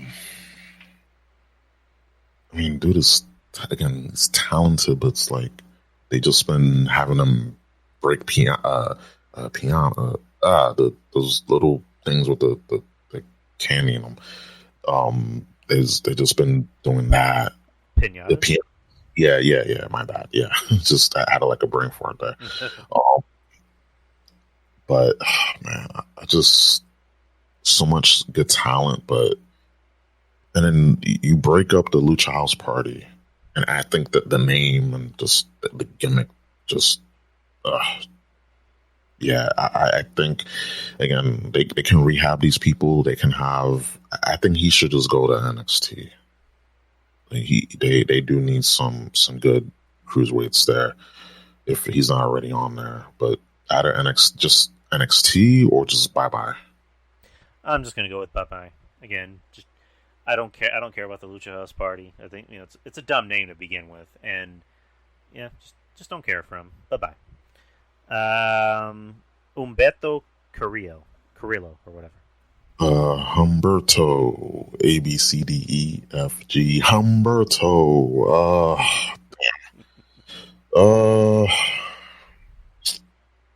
I mean, he's been jacked. He's been working out like crazy. He found what Vince McMahon is taking, or whoever. Maybe Drew gave him some of his mass gainer, but I'll say he has upside. They were, when he was on TV prominently, he was featured. So I will say keep him, but they just have him back there eating catering, man. I mean, it's like keep him, but give him something to do. It's like the guy has a good look, and you're right, he has upside, because he has a good look. He's a pretty boy. I mean, make him a heel. He really should be a heel. And he'd be better off in NXT, because he would have something to do. So keep him, but give him something to do. Next, you have Jackson Riker. Bye. Bye. Bye. Fucking racist ass bitch. Jeff Hardy. Oh man, I feel like he needs to go to be with his bro, because the only thing he's done was the IC champ. That's about it. And I know his father passed away recently. He wasn't on Mania. By the way, rest in peace. Condolences. Yeah. It's sad that it happened during WrestleMania weekend, because I know he wanted to have a match on there, and he wanted to have his theme, No More Words, which that's godly theme. I want to hear that in front of crowds before he goes to, the land of the all elites. I really do. But damn, like, what can you do with Jeff Hardy? Like, there's not much you can do. And when he was there, he was just being, oh my God, he's just all these people. I just say bye bye. Like, he should go. If they don't have him perform in front of fans before the year is over, if they don't have that plan for him, just bye bye. To me, this is tough because anyone that knows me, I'm a Jeff Hardy mark. I love Jeff Hardy.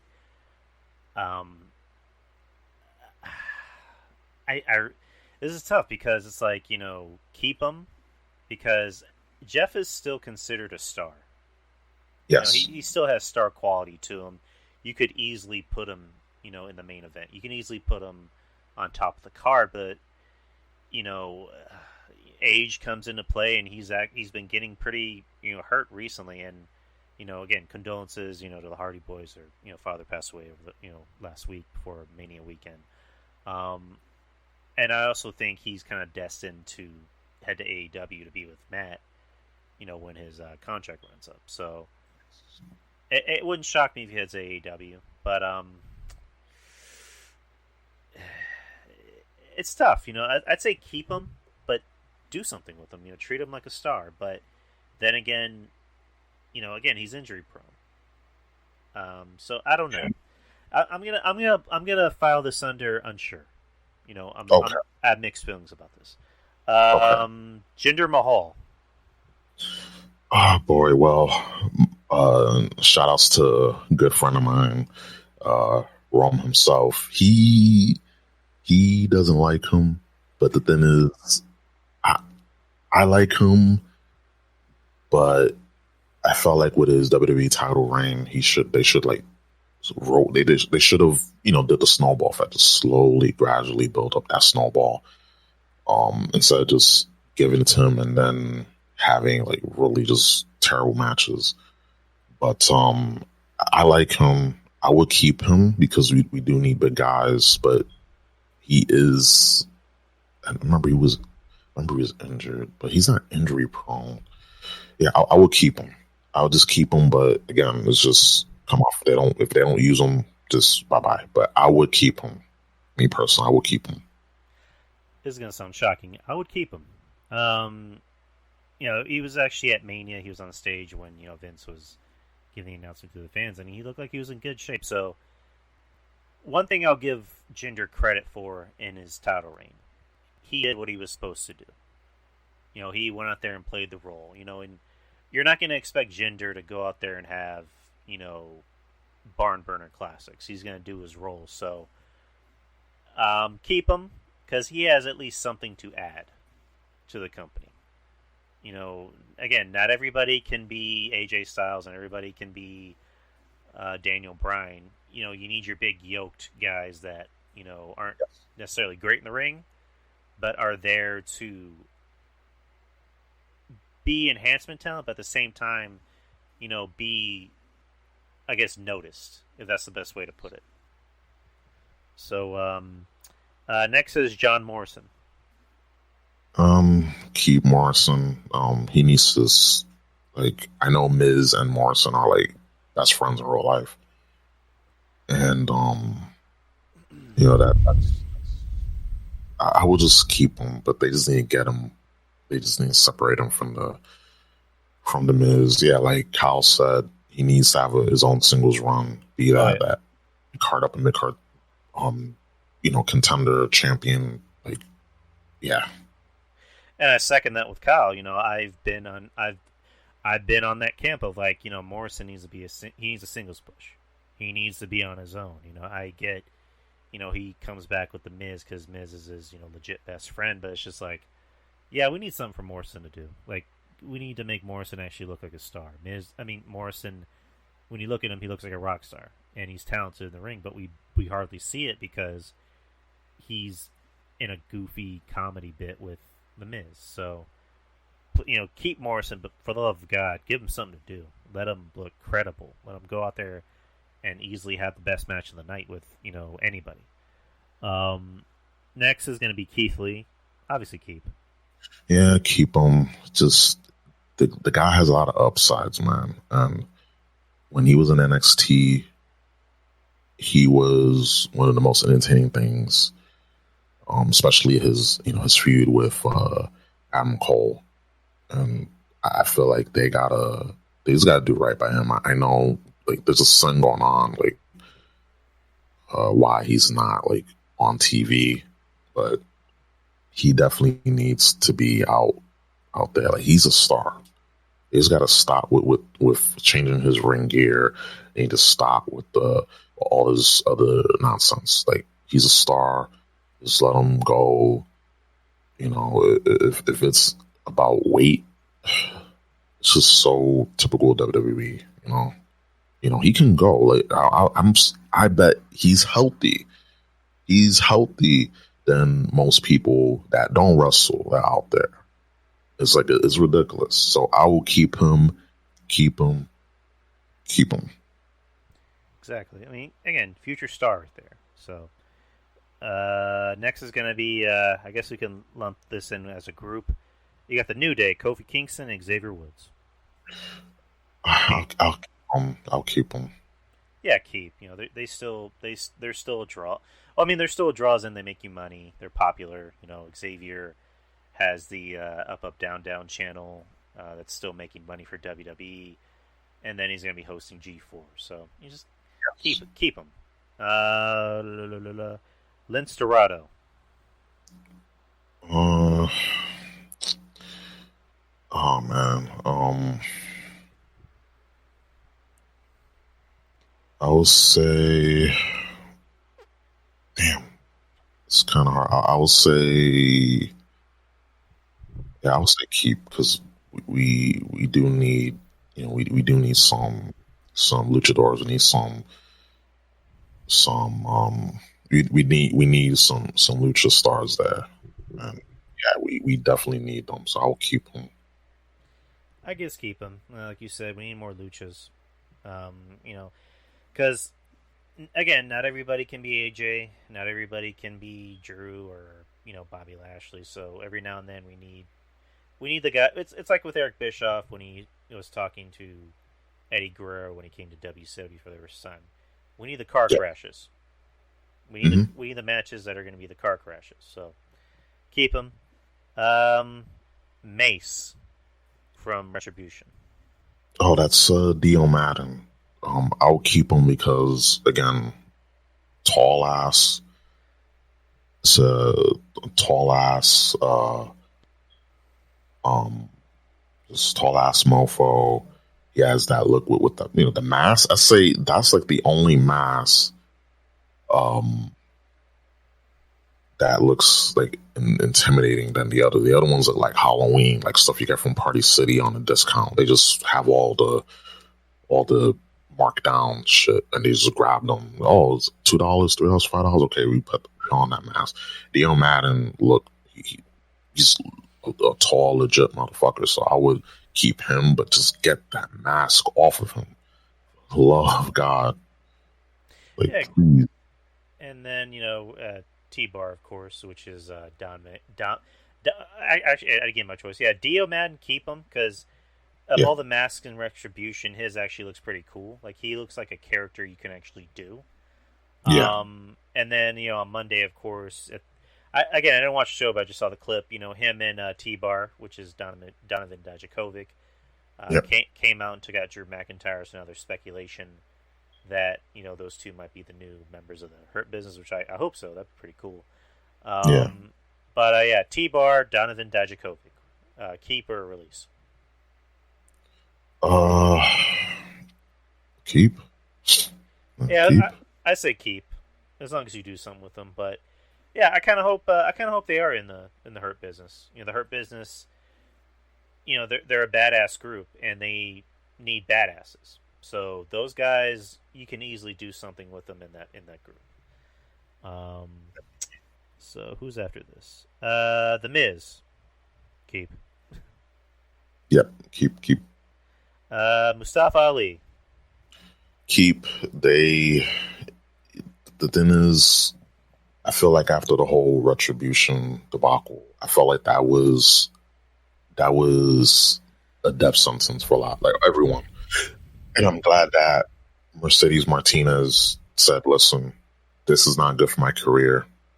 Like I came here to win championships, not to play dress up, and for Halloween all year round. So no, and I'm glad that she left. And I do feel bad for the other members of Retribution, but with Mustafa Ali, or as he wants to call himself, Mustafa Ali, I still like Mustafa. It's like more powerful. But anyway, all names aside, I will keep him. But he can be a good, mid card, upper mid card talent. Even I'll say just put him in NXT. I think the main roster is way too big. He can definitely benefit from being in NXT, and he has a lot more contenders to contend with, and it just makes sense. But keep him, but put him in NXT. Yeah, exactly. Keep him. I mean, because the guy has something to add. He's talented, and he's a good dude.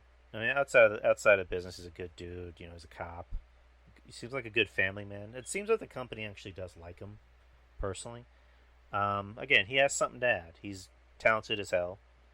He has a little bit of charisma. I mean, the retribution thing was a dead thing to begin with, so I'm not gonna hold that against him. But keep him. MVP, keep. Yeah. If he's done being a manager, which is this is actually the most I've enjoyed MVP. Yes. Him as a single star back in the day, I was never crazy about. Now that he's come back and he's a manager, I like him. I like him a lot better in this role. Once he's done being a manager, they're obviously going to keep him as maybe like a producer or like in creative. So keep him. Omos. Keep. obviously keep him. The guy he had his first match, so yeah, keep him. Randy Orton. I mean, I can never see him being in another company, and I can never see him getting fired, even though he was close. But of course, he's part of the Breakfast Club, so he ain't going anywhere. But he's definitely a WWE lifer. I don't see him being anywhere else, and I don't see him releasing him anytime soon. So yeah, keep. Bye. What's funny is I'm pretty sure if they were to give Randy Orton his walking papers tomorrow, he'll just do he'll do a backflip out of the arena, because I don't think Randy cares. I mean, because the joke about Randy is that he doesn't care, and you can see that, because Randy's got money. He's got money. He's got money to set him for life, and he's got a hot ass wife at home. He has his kids. He has a big house.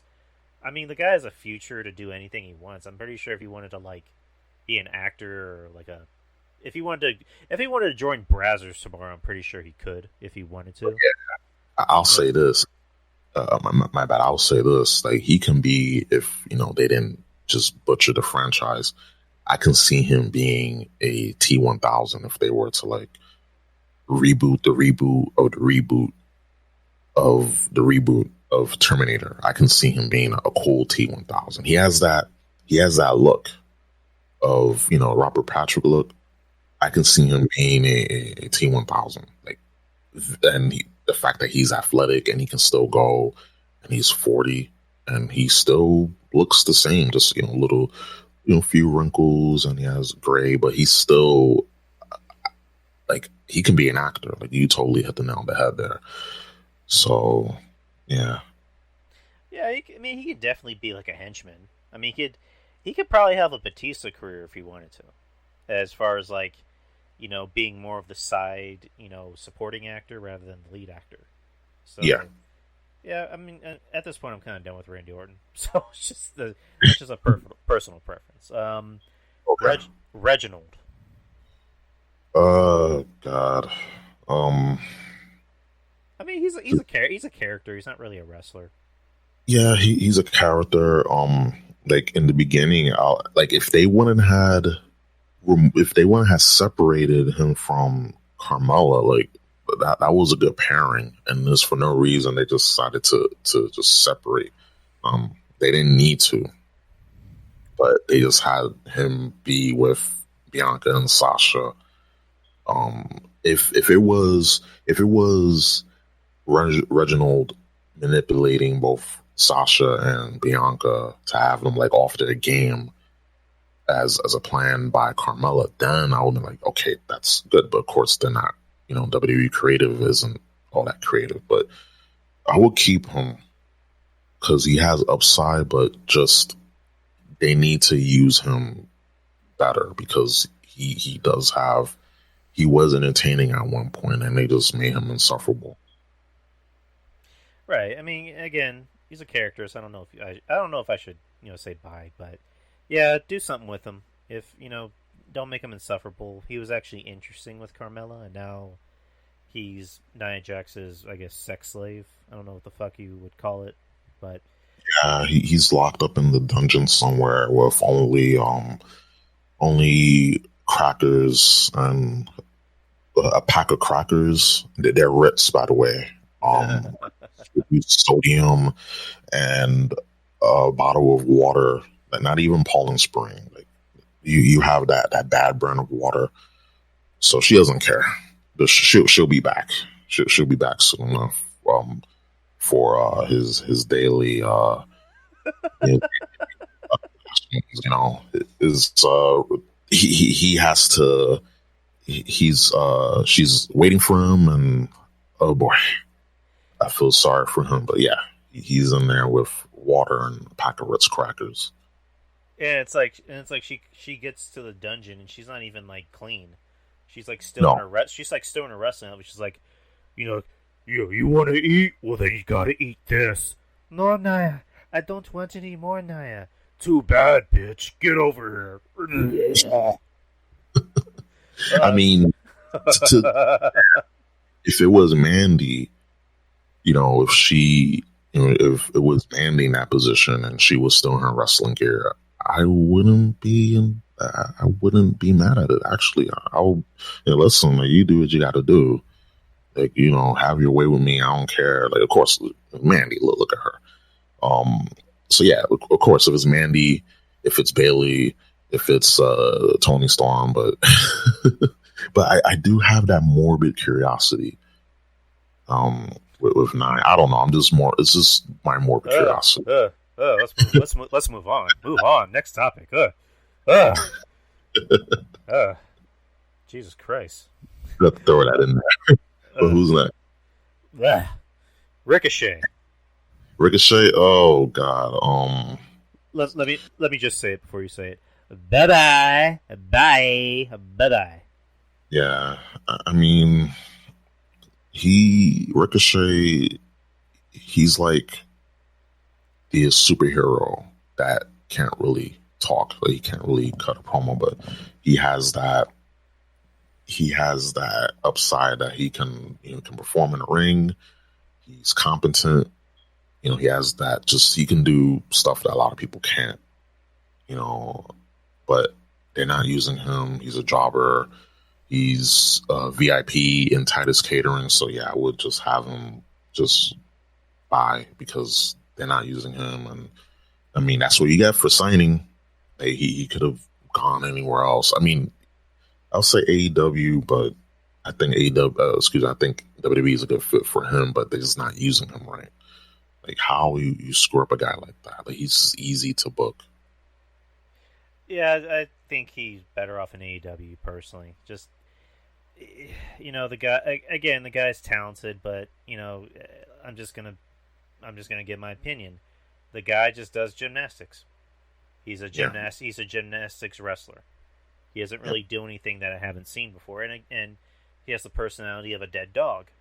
So yeah, and him in NXT, I guess, was impressive, but just he's better off in AEW. He fits with that crowd of like, hey, I can do spots, I can do A, B, C, and D. So just bye. I'm done with him.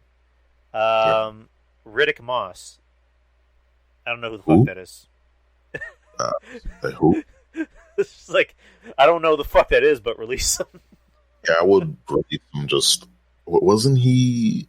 Wait a minute. Didn't he win the 24/7 title and then just just bye. Just I don't know who he is. I'm sorry. It's like, we don't know who the fuck that is, but bye. Just Yeah, fire him anyway. collecting a page. Next is Matt Riddle. I would, if they just stop with the whole bro nuts and birds flying out of his sandals and shit. I'll keep him, but they just need to stop making him so corny and so just detestable, because I cannot stand him, like his character. I like his in-ring work, but when he was in NXT, like, we were laughing with him in the main roster on Raw. We're laughing at him and laughing at him hard. So I'll keep him, but they just need to stop with this whole just bro nuts, donuts, scooters, birds flying out of his sandals, birds flying out of his asshole. Like, they need to stop. Well, supposedly Vince likes him, and he actually thinks the things are funny. So I don't. He has something there, but it's just like, it's weird because with Riddle, it's like, I loved him in NXT, and then he gets to the main roster. It's like, and you're right, in NXT we were laughing with him because his sense of humor was still kind of corny, but it was one of those things I'm like, yeah, it's corny, but it's kind of funny. When he was doing the how much fish could Bobby Fish or cook if Bobby Fish could cook fish or something like that. It was just like, that's kind of cringy, but it's kind of funny at the same time. Now the whole, hey, want some bro nuts? Hey, here's my scooter, dude. And it's like, ugh. I want to see you get punched in the face. Like, I hate you. But it's just like, keep him. But it's just like, the guy's talented. Like, he's better than whatever the fuck you're giving him. Like, give him something that's actually good. That's actually entertaining to do. Or give him better material. That's all I'm going to say. Next is R-Truth. I'll keep, because he's been, like, I feel like while he can be a contender for world title, just the fact that they have him there, and Vince likes him. Vince likes R-Truth, so yeah, I'll keep him. But he's like that comedy relief that we need. But I just wish that they just wrote better comedy, because he is funny. Right. And he can wrestle too. That's the funny thing, is we've never seen him wrestle. And maybe it's his choice, I don't know, because he can wrestle. Well, like if you weren't like a hardcore NWA TNA in its early years fan, you would have seen him actually go out there and wrestle. But RJ's not RJ. R-Truth is going to have a job for life. Like, of course, he's going to fill that quota like like an Undertaker, as far as like he's going to have a job with the company for life. I think Vince will fire his own kids before he fires R-Truth, because RJ, I keep saying RJ, R-Truth, makes Vince laugh. Yeah, and they even showed that in the documentary about R-Truth. He makes Vince laugh, and Vince loves to laugh, and so keep R-Truth. I mean, you would have to like not have a soul. You would have to like have no soul to say fire R-Truth, or to at least not find any joy in R-Truth. So keep R-Truth. Again, he's gonna have a job for life. I mean, he's gonna be on TV until pretty much the day he decides to either call it quits or dies. Which I don't want R-Truth to die, obviously, but it's just like, of course, he's gonna be there forever. Samoa Joe, I'll keep, because dude has a lot of upside, and he's one of those few legit badasses on there. But it's like, damn, just constant injuries is like keep him back. I heard that he's not in commentary anymore, so that's a good sign. I just want him to have one more run. right? I just want him to have one more run, like give him a world title. I think he was the United States champ. He needs to be, I don't know, he wasn't tag team champ. At least that, and be a world champion, give him the triple crown, and then just retire. That's my wish, for him to be tag champ and for him to be world champ, and then just that's it. Retire, put someone over. But yeah, I like Samoa Joe. Like you said, you mentioned TNA, and like he was one of those pillars of TNA. They, as soon as time went along, they just buried him too. And I was like, they just doing wrong by this guy. But yeah, I will keep him. Yeah, keep him. Regardless of whatever you decide to do with him. If he's an in-ring talent or on commentary, and he's actually very good on commentary, keep him. And again, I like Samoa Joe. I've always been a fan of his. And, he's supposedly is not on commentary anymore, because he got replaced with whoever the fuck that guy was. But I don't know if he's gonna be coming back in the ring anytime soon. So, time will tell. Next is Sheamus. Yep. So keep. Keep. We'll, of course, like, listen, Sheamus, like, yeah, we rag on him. A lot of people rag on him, but he's been putting on some good matches, and I feel like he's at a level he should be contending for the world title, but not winning it. But if everyone were to just be injured at the same time, or be trapped in Saudi Arabia, and he was the only one to have as champion, yeah, I'll have him. I'll put the strap on him. But yeah, I will definitely keep him because he's a good asset. He can still go. He still has a good amount of time left, like in his career, on his shelf life. So I'll keep him. Right, keep him. And also, for nothing, Sheamus has been putting on some of the best wrestling matches, of his career lately. So if this were a year ago, I would probably said, bye. But keep Sheamus. He has something to add. He's the guy that you can make him a champion, but not long term. And when I say champion, I mean like world champion. But I don't know if Sheamus will ever be world champion again. He's probably just going to be the the mid Carter, which is fine. There's no shame in that. And yep. You look at Sheamus's career. He's won every title in the company except for Intercontinental, which I think is still kind of nuts. So Sheamus had a good career. He still has a good career, but when he retires, he's going to be happy with his career. So obviously keep Sheamus. Shelton Benjamin. I'll keep. It's just a shame that he's not in the Hurt Business anymore. Because he has a lot of upside. Like, he should have been world champion. Like, when he was, in WWE in the early 2000s, like early and mid 2000s, he was amazing. Right. And they just failed to put the world title on him. He should have been. Like, he's one of the few that can say, like, they fucked up by not putting the world title on him. Well, the thing is about Shelton is that he definitely had the look, he had the talent, but he couldn't talk. Yeah. Like, he was the Black Kurt Angle minus the personality, and I think even Shelton would admit that. And I love Shelton Benjamin. I've always been a fan of his. I still think it sucks that he's not in the Hurt Business, but at this point, not get rid of him, but he needs, like, he could be a trainer. He can be a trainer for the company in NXT. So keep him for that. But at this point, he's just going to be the guy that puts over talent. Which, yes. Again, no shame in that. But, again, love Sheamus. Not Sheamus. Shelton Benjamin. Can't say a bad word about him. So keep him. Yes. Next you have Slapjack, which is, was it Shane Taylor? Yeah, Shane Taylor, Shane Thorne. Shane Thorne, sorry. Oh man.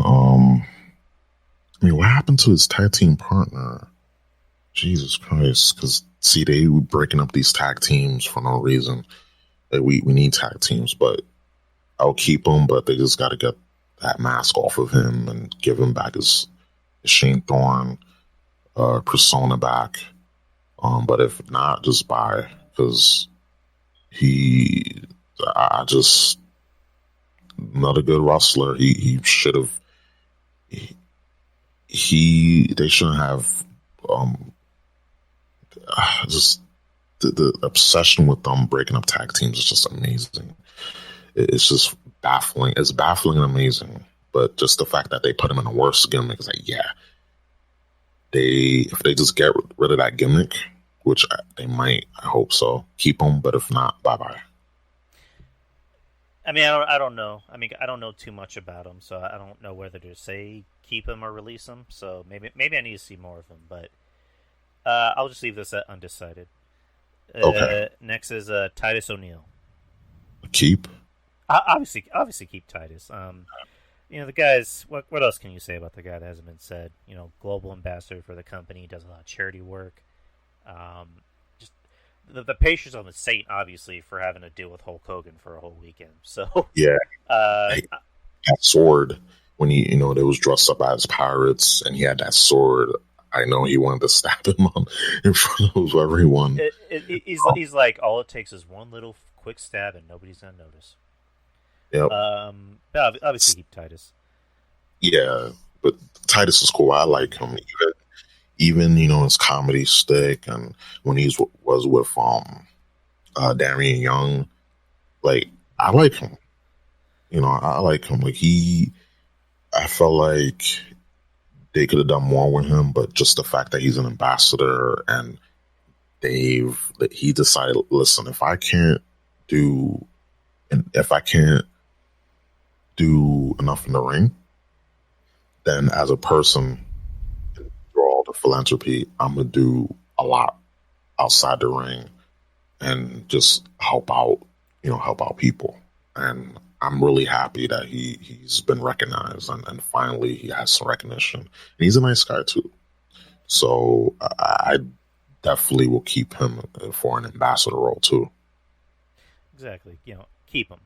If I don't know if he's going to wrestle anymore, but keep him as a global ambassador for the company.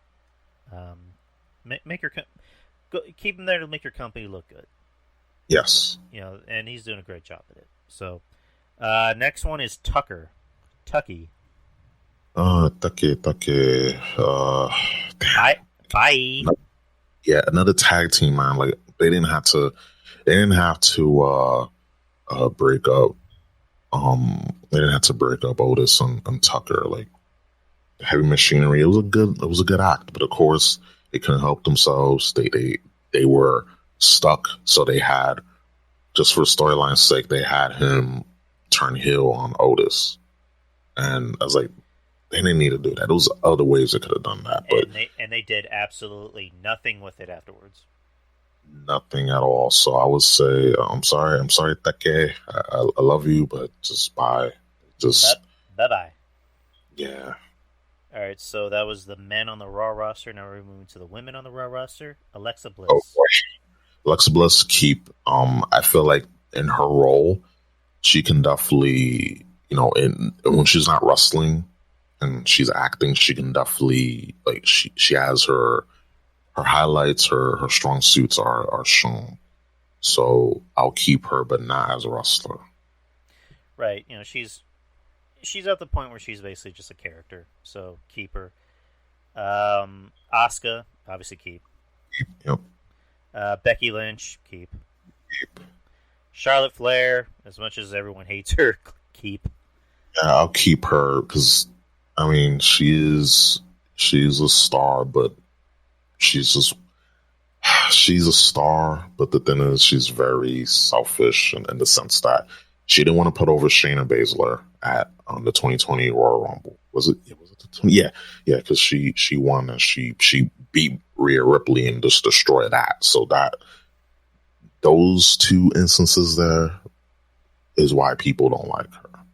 You could have Shayna Baszler win the Rumble, have her tear it up, and they could have made her into a star. But instead, she's with Nia and Nia's sex slave, Reginald. So it's like, yeah. But I would definitely keep her because she does have star power. Dana Brooke. Bye.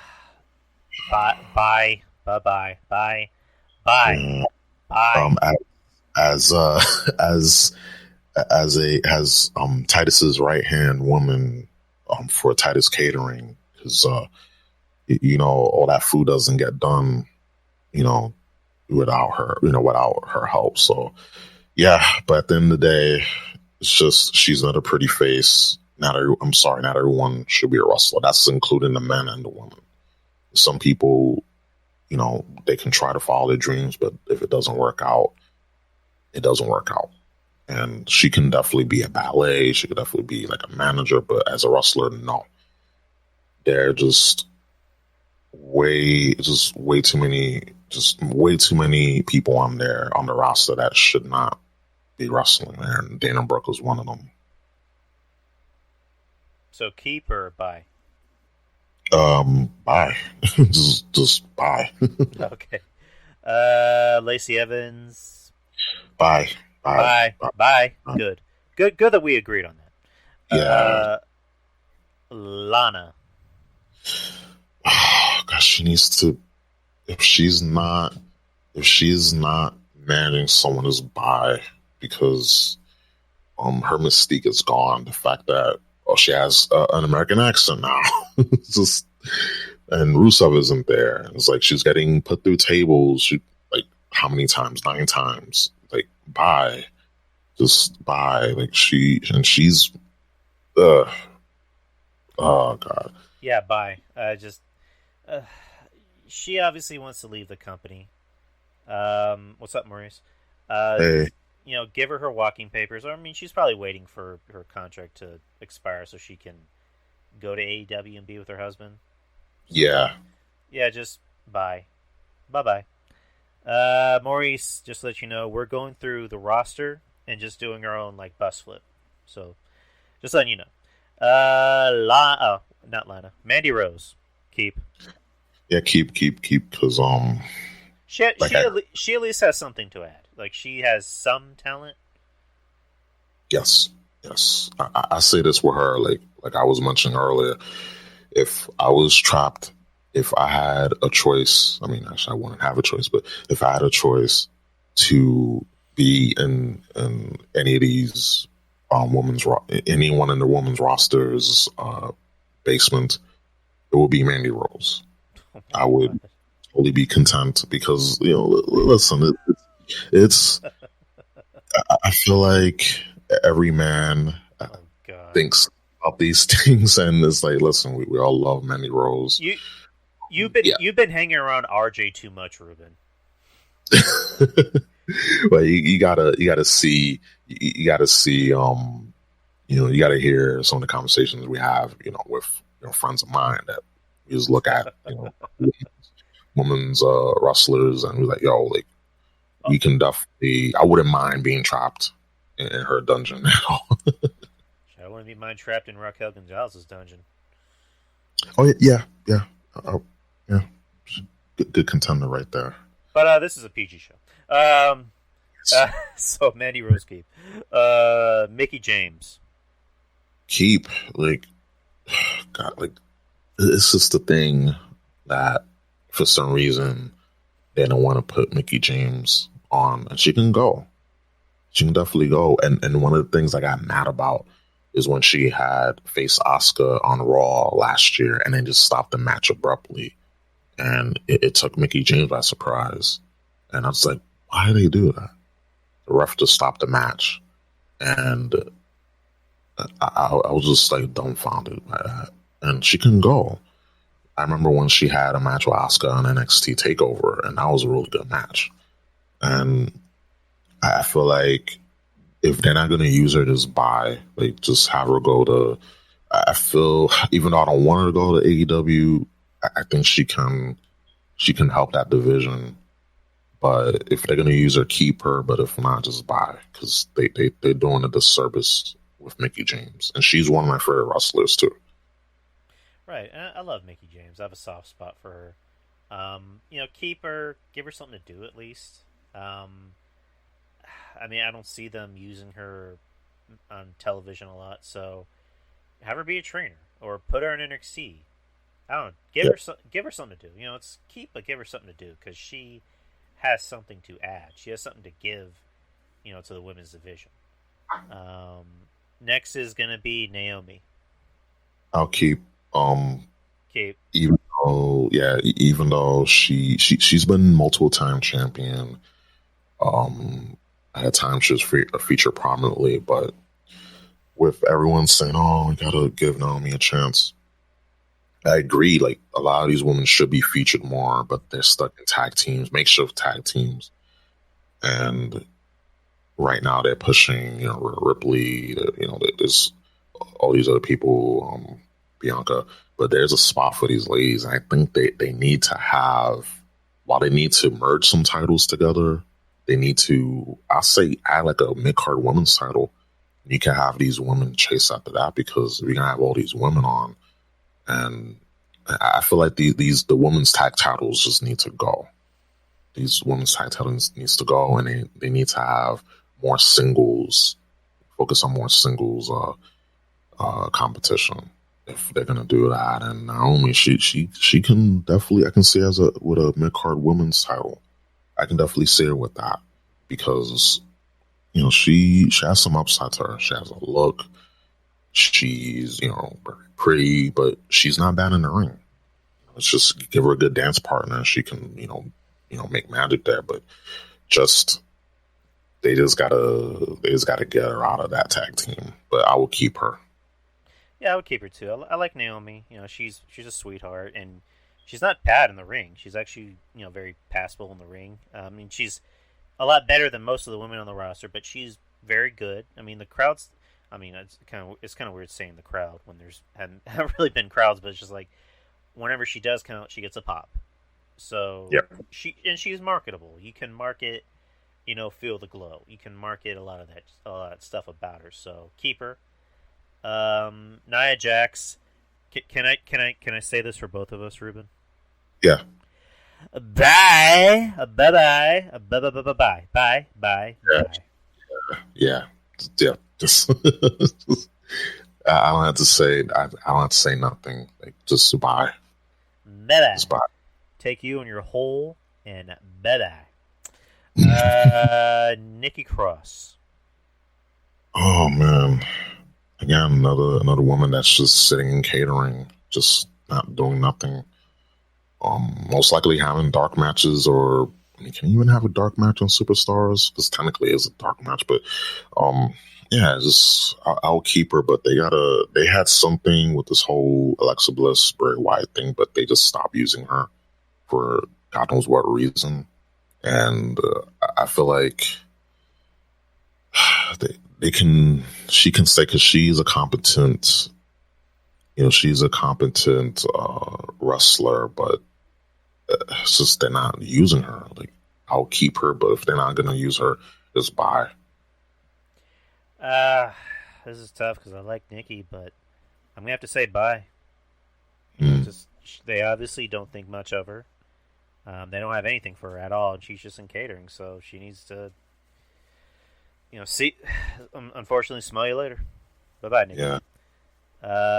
Peyton Royce. Oh man, if they were to put her back, like they need actual. If they're gonna have these tag team titles, they need to have legit tag teams. But Peyton Royce, she has a look to her.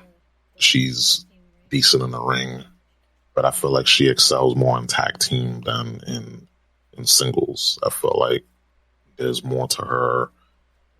To me, I could be wrong, but more as a tag team or as just a character, because both the Iconics, Billy Kane, Peyton Royce as characters, they have some upsides, but Peyton is a better wrestler, so I will keep Peyton because there's some upside. But then again, they just off and on just start stop with these men and women. So I will keep her. But yeah, if not actually building her up or in a tag team, a legit tag team, then just bye. But me personally, I will keep her. I would keep her too. She's passable in the ring. I mean, she's a lot better than Billy. I mean, but they're using Billy in a different role. But I'll say keep her. I mean, she's not terrible in the ring. Let's see. Reckoning, which is my keep. Keep. She had some really good matches on NXT, and I'm just like, why are they having her in a mask? And listen, you know, with her mask off or on, she's hot. I don't know, something about that mask. I don't know. Maybe I'm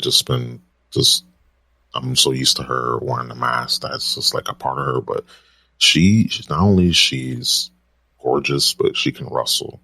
Mm-hmm. So I feel like she has the upside. They just need to use her, or if not, just put her in NXT. If you're not going to use her on the main roster, put her in NXT. Just for the love of God, because they need women on the main roster, but they're not. You got all this. Yeah, everyone's sitting in catering. They're spending more money on catering than they're spending more on anything else, it's just crazy. Right. You know, just put her back in NXT. You know, because she was actually doing pretty well there for a sec, and she could be an opponent for Raquel. You know, that'd be a good match.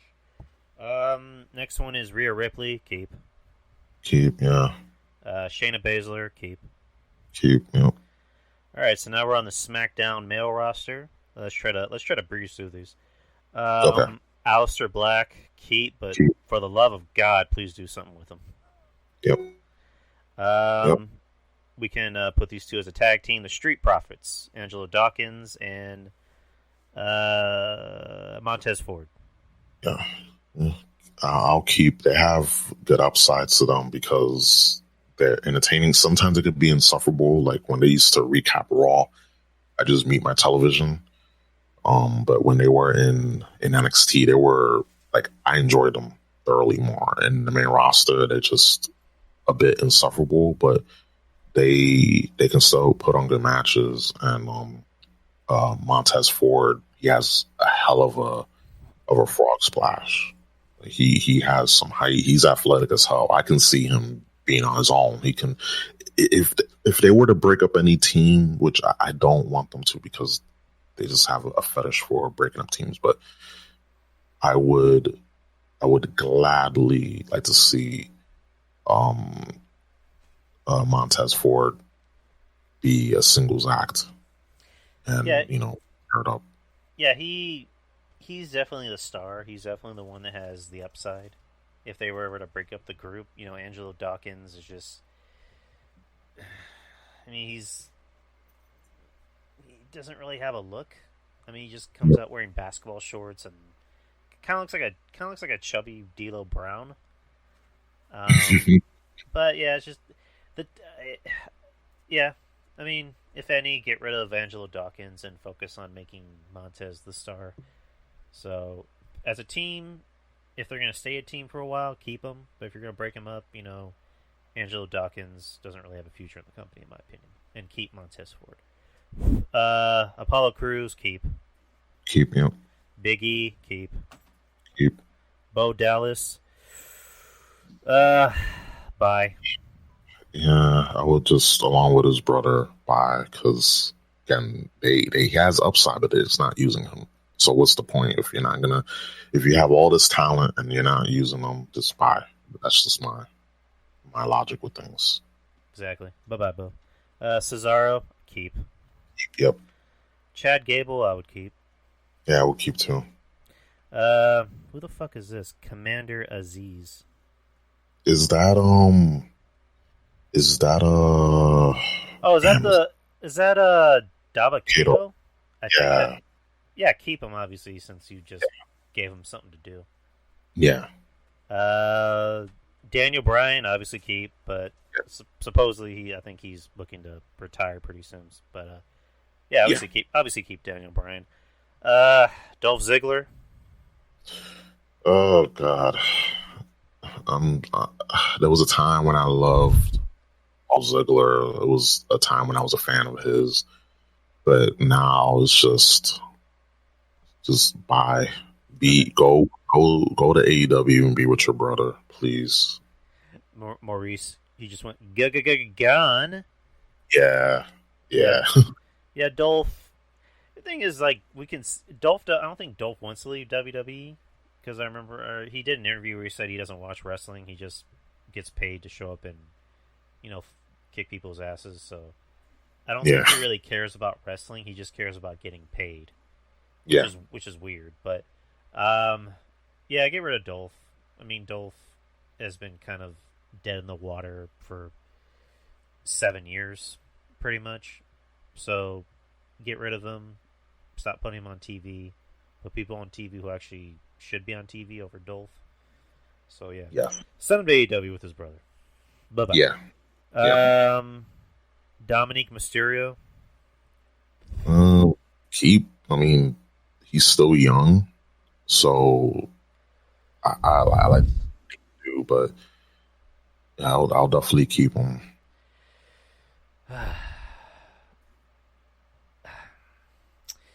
Here's the thing. Yeah.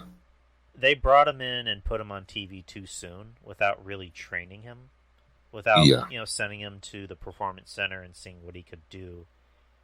So obviously his dad had pull where he was able to get on TV with his dad. So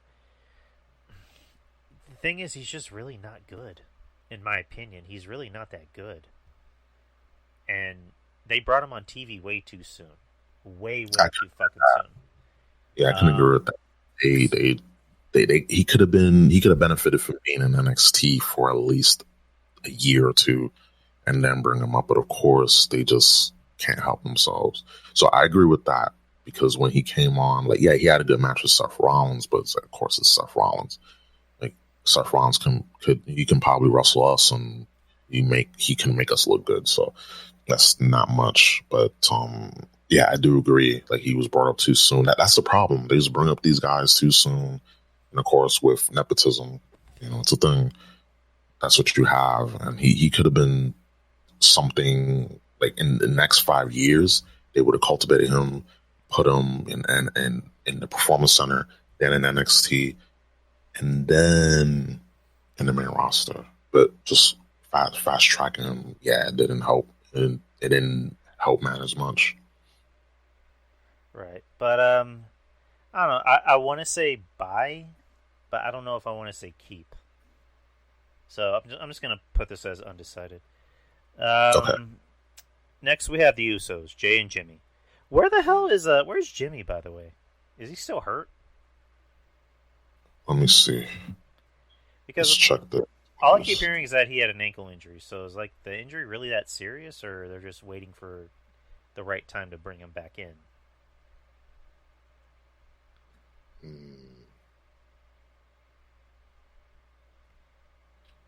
Yeah, that's just.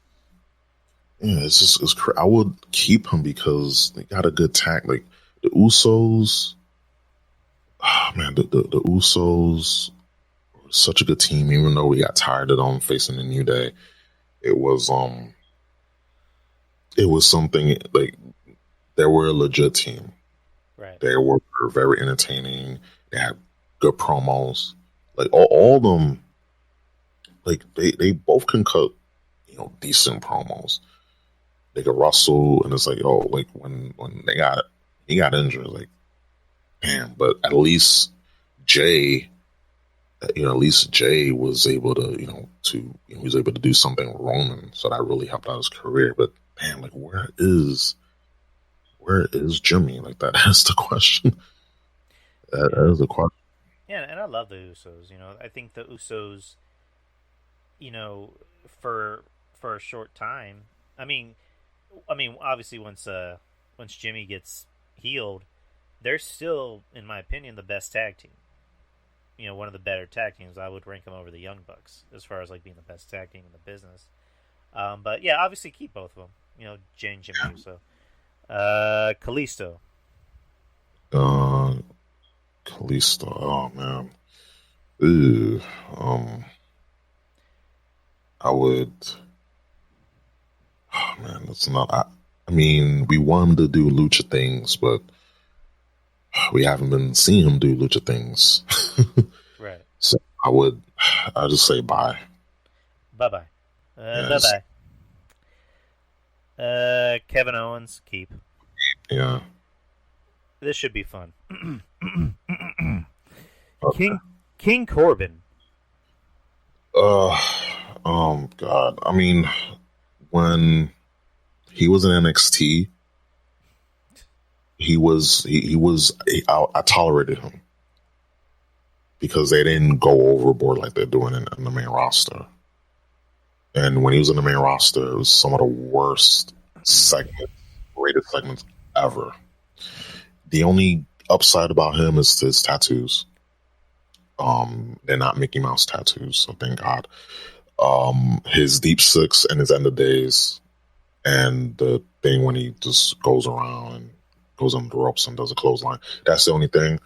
But above all else, bye. Just Bye. Go back to your Avenged Sevenfold concert or wherever the fuck it is you got your bad tattoos from. Bye. Mojo Rawley. Bye. Yeah, he should have been released along with Gronk. Exactly. Yeah. Murphy, keep. Yeah, keep. Yeah. Otis, I would say keep. Yeah. Because he's with Chad, and Chad's athleticism is kind of rubbing off on him. So they're a good team. So keep Otis. He's a good character. Rey Mysterio, obviously keep. Yeah, keep out. Yeah. Robert Roode, bye. He was like so entertaining, his old entrance, but just when he wrestles, it's just the same. It's nothing special. But his character work, when they just let him go, like it was just like, yo, like this guy was it. But they just had him in the back. They just had him in catering, and now he's paired with Dolph. I would just I think he should just go to Impact just Impact. I would just say bye. I love Robert Roode, but oh man, they didn't. I mean, good. I could see him. I can see him going to NWA. Yeah, the NWA is another good spot too. I feel he'll fit there. For real, I can see him there. If James Storm, I don't know if he's in Impact. 'Cause I saw a segment. He was an Impact, but I think both of them should go to NWA, because that's another good tag team right there. Beer Money's a good tag team. Oh yeah, I forgot about James Storm. Yeah, that'd be pretty cool. Roman Reigns, keep. Sami Zayn, keep. Keep, yeah. Seth Rollins, as much as we bust his balls, keep. He has something to add at least. Yes. Nakamura. Oof. Oh man. I mean, keep, but it's like give him something to do. Yeah. Like give the dude something to do at least. Wesley Blake. I'm not even sure what the hell he's doing. He was teamed up with Murphy at one point. No, I know that, but it's like, what is he doing on the show now? Catering, probably. Oh, you know what? He was when Corbin had those two dudes with him, like his I guess his lone dogs or where the fuck they are. Yeah, Knights of the Lone Wolf. Yeah, Knights of the Lone Wolf. Yeah. Okay. Bye. Yeah. Bye. Now let's go to the female talent of the SmackDown roster. Right. So we got 26 minutes. Okay. Bayley, keep, but for the love of Jesus, please do something with her. Bianca Belair, obviously keep. Billie Kay, she's kind of in the Santino Marella, gimmick where she's a comedy gimmick, and there's really no shame in that. So keep. Yeah, keep. Keep, and your favorite, Carmella. My favorite. Oh Lord. If they're not gonna do anything with her, she's like the last interesting thing she was doing was with Reginald, and then they ruined that. They put her with Billie Kay because they have nothing to do. They don't know what to do with what they have. So I would say keep, but You know, I mean, of course, Corey Graves they're an item. So of course, like if she's there, he's there. So just keep. Bye bye. Bye bye. I'm done. Yeah, I wanted to go, but since they're an item, like of course they're gonna stay. Well, we're kind of doing our own fantasy booking, so it's just like in a perfect world. In a perfect world, we want her gone, but we know that's not going to happen. So, bye bye. In our minds, bye bye. Next we have Chelsea Green, keeper. I like her. Keep it, yeah. Liv Morgan, or I guess we can add Ruby Riott as a tandem. The Riot Squad, Liv Morgan and Ruby Riott. Yep. Keep them, but again, it's just like give them something to do. Like this is a team that really could be your female team, but yeah, it just seems like you don't know what to do with them, which is unfortunate. I'm almost confident that we have the same answer on this. Natalya. Bye. I mean, she has a future as a trainer and possibly a producer, but bye. I don't want to see her on my television anymore. Yeah. Sasha Banks, obviously keep. Yeah, keep. Sonya Deville, keep. I mean, it looks like they already have something for her to do. She's like the co-manager of SmackDown. Yep. Tamina. I'm sorry, Mish, but bye. Yeah, bye. And then there's other on-air personnel. Paul Heyman, obviously keep. Yep. Keep. I mean, I guess we can go through NXT, but NXT is developmental, so yeah. I mean, we don't have to go through NXT. Stay on there, except Leon Ruff. Leon Ruff gotta go. Leon Ruff, bye bye. Yeah, but everyone else can stay. And then there's the McMahon family. Bye bye Vince. Shane, stay in the back. Stephanie's been staying in the back, so good for her. Triple H is Triple H. So yeah, that's pretty much everybody. We went through all the on-air talent, on-air personnel, and that's pretty much the show. Go ahead and plug your stuff, dude.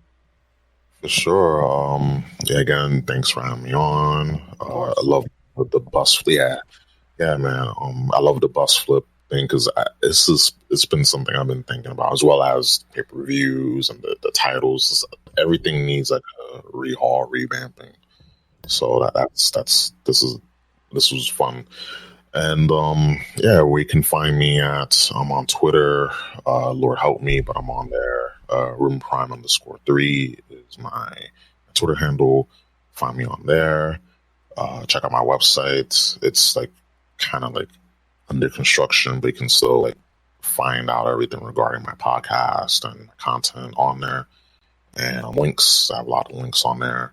And it's RubenPrimeTV.com. Also, I'm on Facebook. Check out my fan page on there as well. Ruben Prime Podcast. And I'm on Twitch.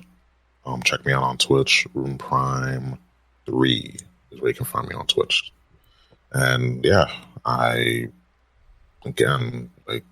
had fun tonight, and definitely check out my stuff. Of course, after you're done listening to this, and of course, if you made it all the way to the end, like you are the MVP. So when you're done checking this out and all the other stuff that Drew Yari has, then you can check out my stuff. Just to be fair, so Drew, I appreciate you having me on here. It's been a blast, and yeah, Tuesdays, like do a Tuesday, Wednesday, yeah, like that's. Listen, we sometimes we want to just wait a little while. Maybe we'll do it right after the show, but I'm like it's all good. Like we have that, have that balance of things. But yeah, I do appreciate you having me on, and yeah, just after you listen to Drew's stuff, then listen to my stuff. So exactly. I appreciate it. Yeah, absolutely, man. And I think this was a lot of fun. It was a lot of fun just talking shit and just doing this bus flip. I've never done a bus flip with anybody, so this is the first time for me.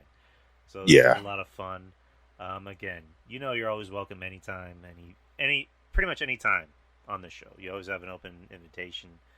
You always have a seat here at the table, with the head of the table. But yeah, of course, of course, go your way. Listen to Ruben's podcast. You can find it on Spotify. Is it just Yes. on Spotify? Or is there anywhere else?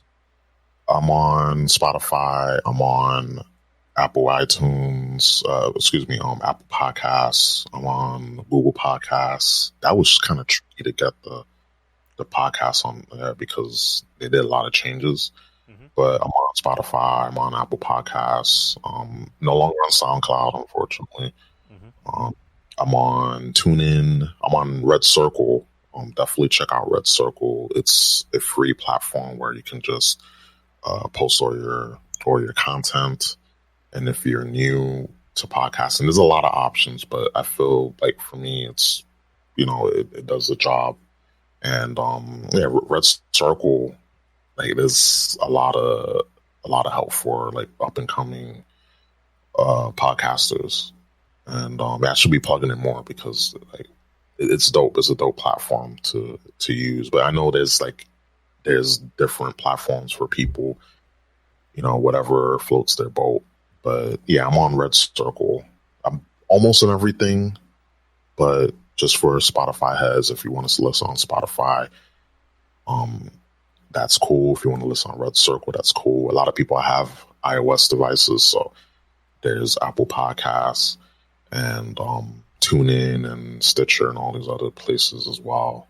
And I just try to be all over and try to have my stuff accessible as possible. So yeah, again, thank you for having me on again. Absolutely, man. Whatever I can do to help, man. And as me, you can Spreaker is the home base, Google, iTunes, Stitcher, TuneIn Radio. You can also have a YouTube channel.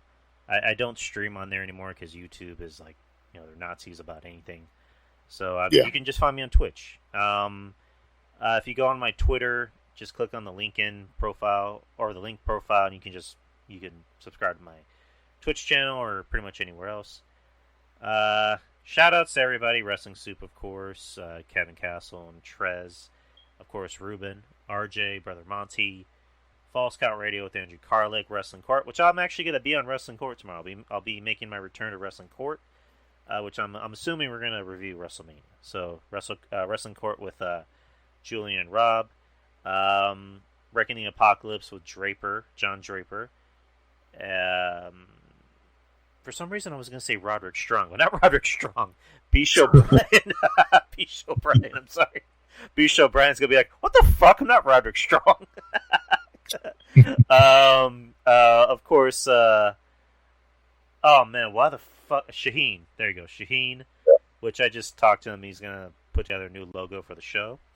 And it's going to be pretty badass. I gave him some ideas, and he's actually pretty excited about it. My friend Relly, if you're into like serial killer stuff, look her podcast up, Dimension Unusual. You'll be able to find it on Spotify. Texas Podcast Massacre. If you're into horror movies, whether they're good ones or bad ones, these guys review it. It's good, some good shit. And I've been meaning to get back on it, so I miss being on that show. It's a great show, good dudes. And Clark Street Wrestling Podcast. Those are good dudes. Look them up. Look up their show. JD from WrestleBread Podcast. I believe she just had her 200th show. She's cool as fuck. One of the most chill, like laid back, girls that you'll ever meet. She's cool as hell. So listen to her. And am I forgetting anyone else? No. I mean, if I'm forgetting anyone else, I'm really sorry. It's been a really busy 9 days. So shouts to everybody with the podcast. Listen to everyone that has a podcast. We all work hard to provide for the fans. For you. We work for you. Don't we, Ruben? We work for them. Oh, yeah, we do, definitely. So, again, the show isn't really going to have a set date anymore. It's just going to be, we're just going to be flip-flopping. I mean, there will be days where we might record right after NXT on Tuesdays, or we might even record earlier in the day on Wednesday, depending on everyone's schedule or what's going on. But again, there's still a show. You'll still be able to catch it either Tuesday or Wednesday. Yeah, that's about it, guys. We'll see you next week. And peace out. Peace.